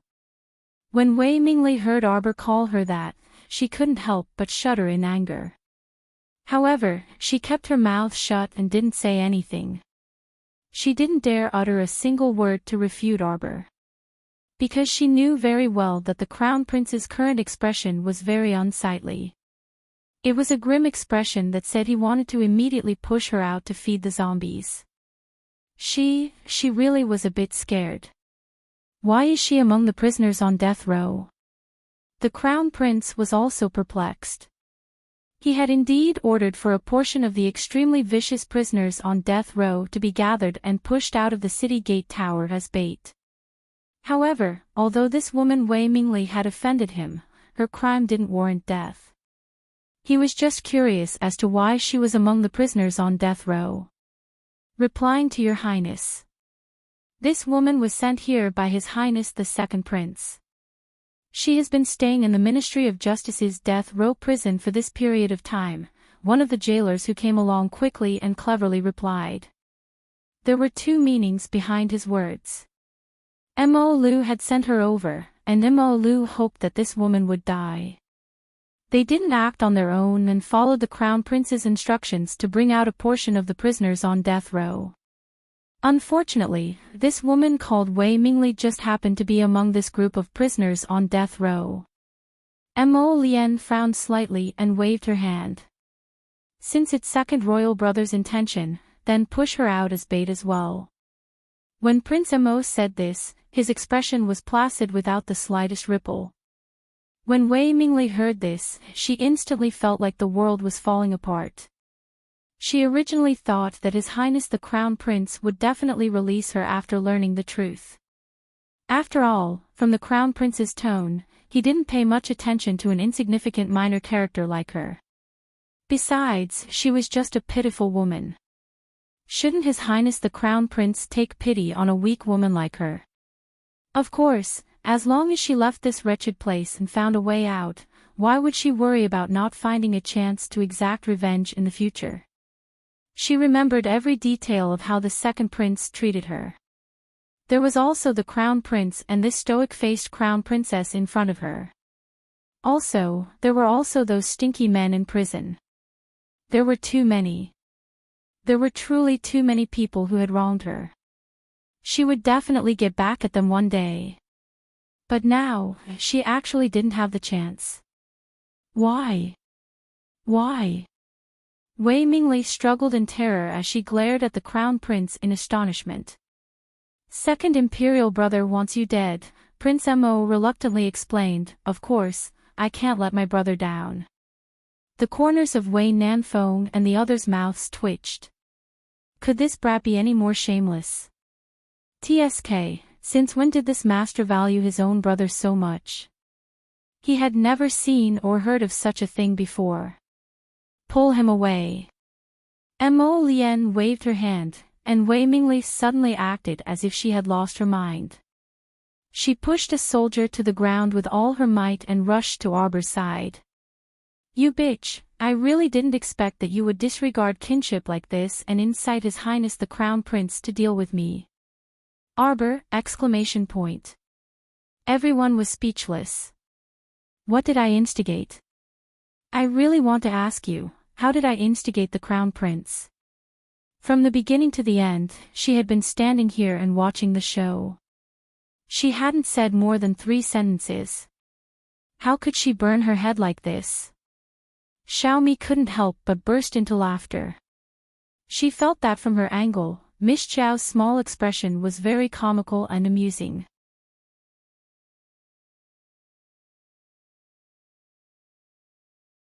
Chapter 15:16.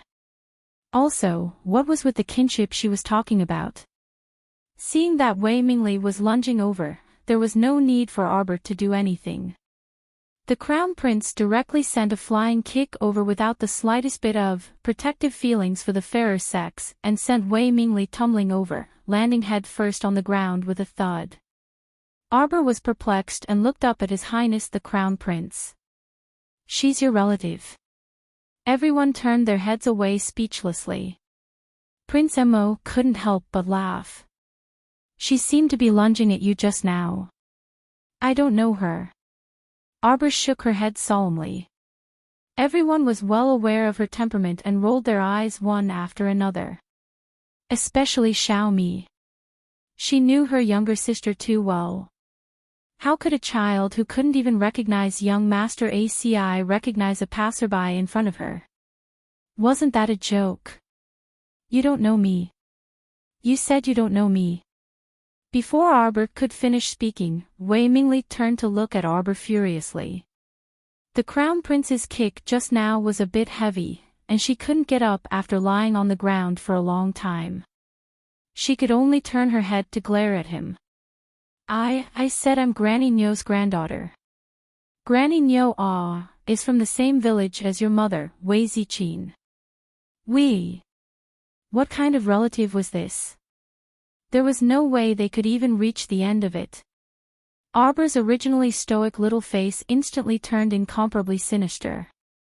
There's always some baffling people coming to me to claim kinship.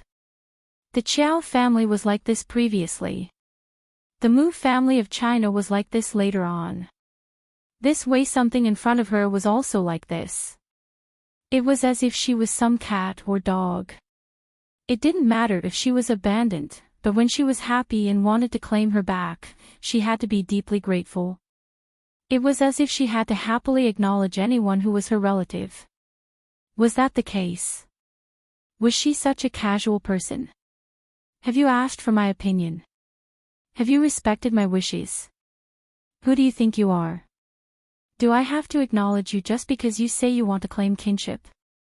The sudden cold anger, the icy tone, and the emotionless eyes instantly made the group of children who wanted to laugh all suppress their laughter in their hearts. The little guy seemed to be angry. Wei Nanfeng and the rest felt that it was better for them not to laugh, lest they add fuel to the fire and be ridiculed by the little thing for no reason. However, her words didn't seem to be completely targeted at Wei Mingli. It was as if she was venting all the pent-up anger in her heart at Wei Mingli.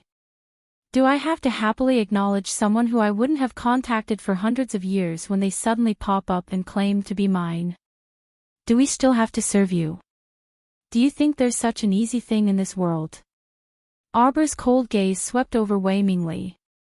Relatives. Ha! Arbor sneered, the Kaiben family who claim to be my relatives are probably all dead in the western wastelands. There are also some people who claim to be my relatives. Sooner or later, they will die in my hands. What about you? What do you think, as my relative? What kind of fate awaits you? Those Tom, Dick, and Harry relatives of mine don't seem to be people with long lives. There was absolute silence all around. There were so many people on the city gate tower fighting the zombies downstairs, but when their little crown princess released an extremely icy aura, everyone silently shut their mouths and even started to lower their breathing. Throw her down.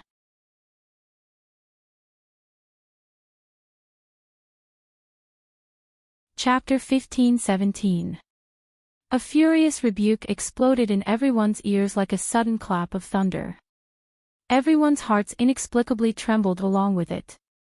They didn't know, it was their misconception. They kept feeling that every time the little crown princess got angry, it was as if the earth quaked and the mountain swayed, scaring everyone so much that they didn't dare to move a muscle. Wei Mingli's pupils contracted, and she hastily shrieked, "What are you doing? Let go of me. Let go. Ah! You can't treat me like this. Arbor, Arbor. You slut. How can you face your mother by doing this? Ah! Wei Mingli only felt as if she had suddenly lost all gravity as she was abruptly thrown down from the city gate tower, smashing into the battlefield. The last thing she saw was the little girl's icy gaze, which contained a trace of mockery and was looking at her without any warmth. How could there be such a ruthless little girl in this world? She had already brought up Wei Ziqin, this great Buddha. Logically speaking, on account of her mother, she wouldn't touch her, Wei Mingli, no matter what. Why would she still throw her down? How could she know that the thorn in Arbor's heart called the Divine Province's Mu clan had truly pierced her too deeply? Upon hearing the word relative, she thought of the Divine Province's Mu clan's 7th Master Mu and that repulsive Old Bai. Although Old Bai was already dead, the Divine Province's Mu clan absolutely wouldn't let her off. Therefore, she needed to construct a large-scale shielding talisman array above the Mo Kingdom capital. After this talisman array was constructed, it could effectively prevent people from the 6 prefectures and 3 provinces from using special passageways and spatial transportation talisman arrays to come to the Mo Kingdom capital for at least 5 years. There were only a few fixed locations in the capital that could allow people from the 6 prefectures and 3 provinces to transport over. She had already asked Mo Lian about this. This location wasn't random, and it was normally within the capital of several large countries. In addition, in order to avoid Heavenly Law's eyes, 99% of the cultivators from the upper realm who used special passageways and spatial talisman arrays to transport over were very low-key and wouldn't cause too much of a commotion. Thus, when the time came, she only needed to draw a few more talisman arrays and hand them over to Wei Nanfeng, Bailey Shi, and the others. At least, she could be at ease for 5 years. As for 5 years later, Arbor sneered in his heart. If 5 years were not enough for her to grow to the point where she could fight against the Mu family of the Divine Prefecture, then her growth was too slow. Previously, when he made a bet with 7th Master Mu and said 10 years, 7th Master Mu's eyes revealed a very incredulous look. She must have thought that it was impossible for her to catch up with the Mu family of the Divine Land within 10 years. However, the real number of years she had set for herself was 5 years. The Mu family of the Divine Prefecture, Humph, is nothing more than this. Compared to her, she had only won at the starting line. Who said that she couldn't catch up to her later? If he wanted to completely control his own fate, he had to stand above all the other forces. At that time, it would be up to her whether she wanted to recognize this family or not. No one could force her. Because forcing her would be useless. It would only deepen her reaction. I don't know if you're prepared to die. Arbor turned around and walked to the edge of the gate tower with a frosty expression. Wei Nanfeng and his group inexplicably trembled their small bodies. What a scary girl. It wasn't easy being her family's relative either. And at this moment, that group of death row prisoners had already been thrown outside the city, attracting the attention of a large group of zombies in the front row. You're tuning into the LoveLore Library YouTube channel. We're so grateful for your support, and don't forget to subscribe to join us on this incredible journey through captivating stories. Your generosity through donations truly makes a world of difference, as it's the primary source of revenue that allows me to expand and enhance this channel for you. Thank you from the bottom of my heart for being a part of this adventure.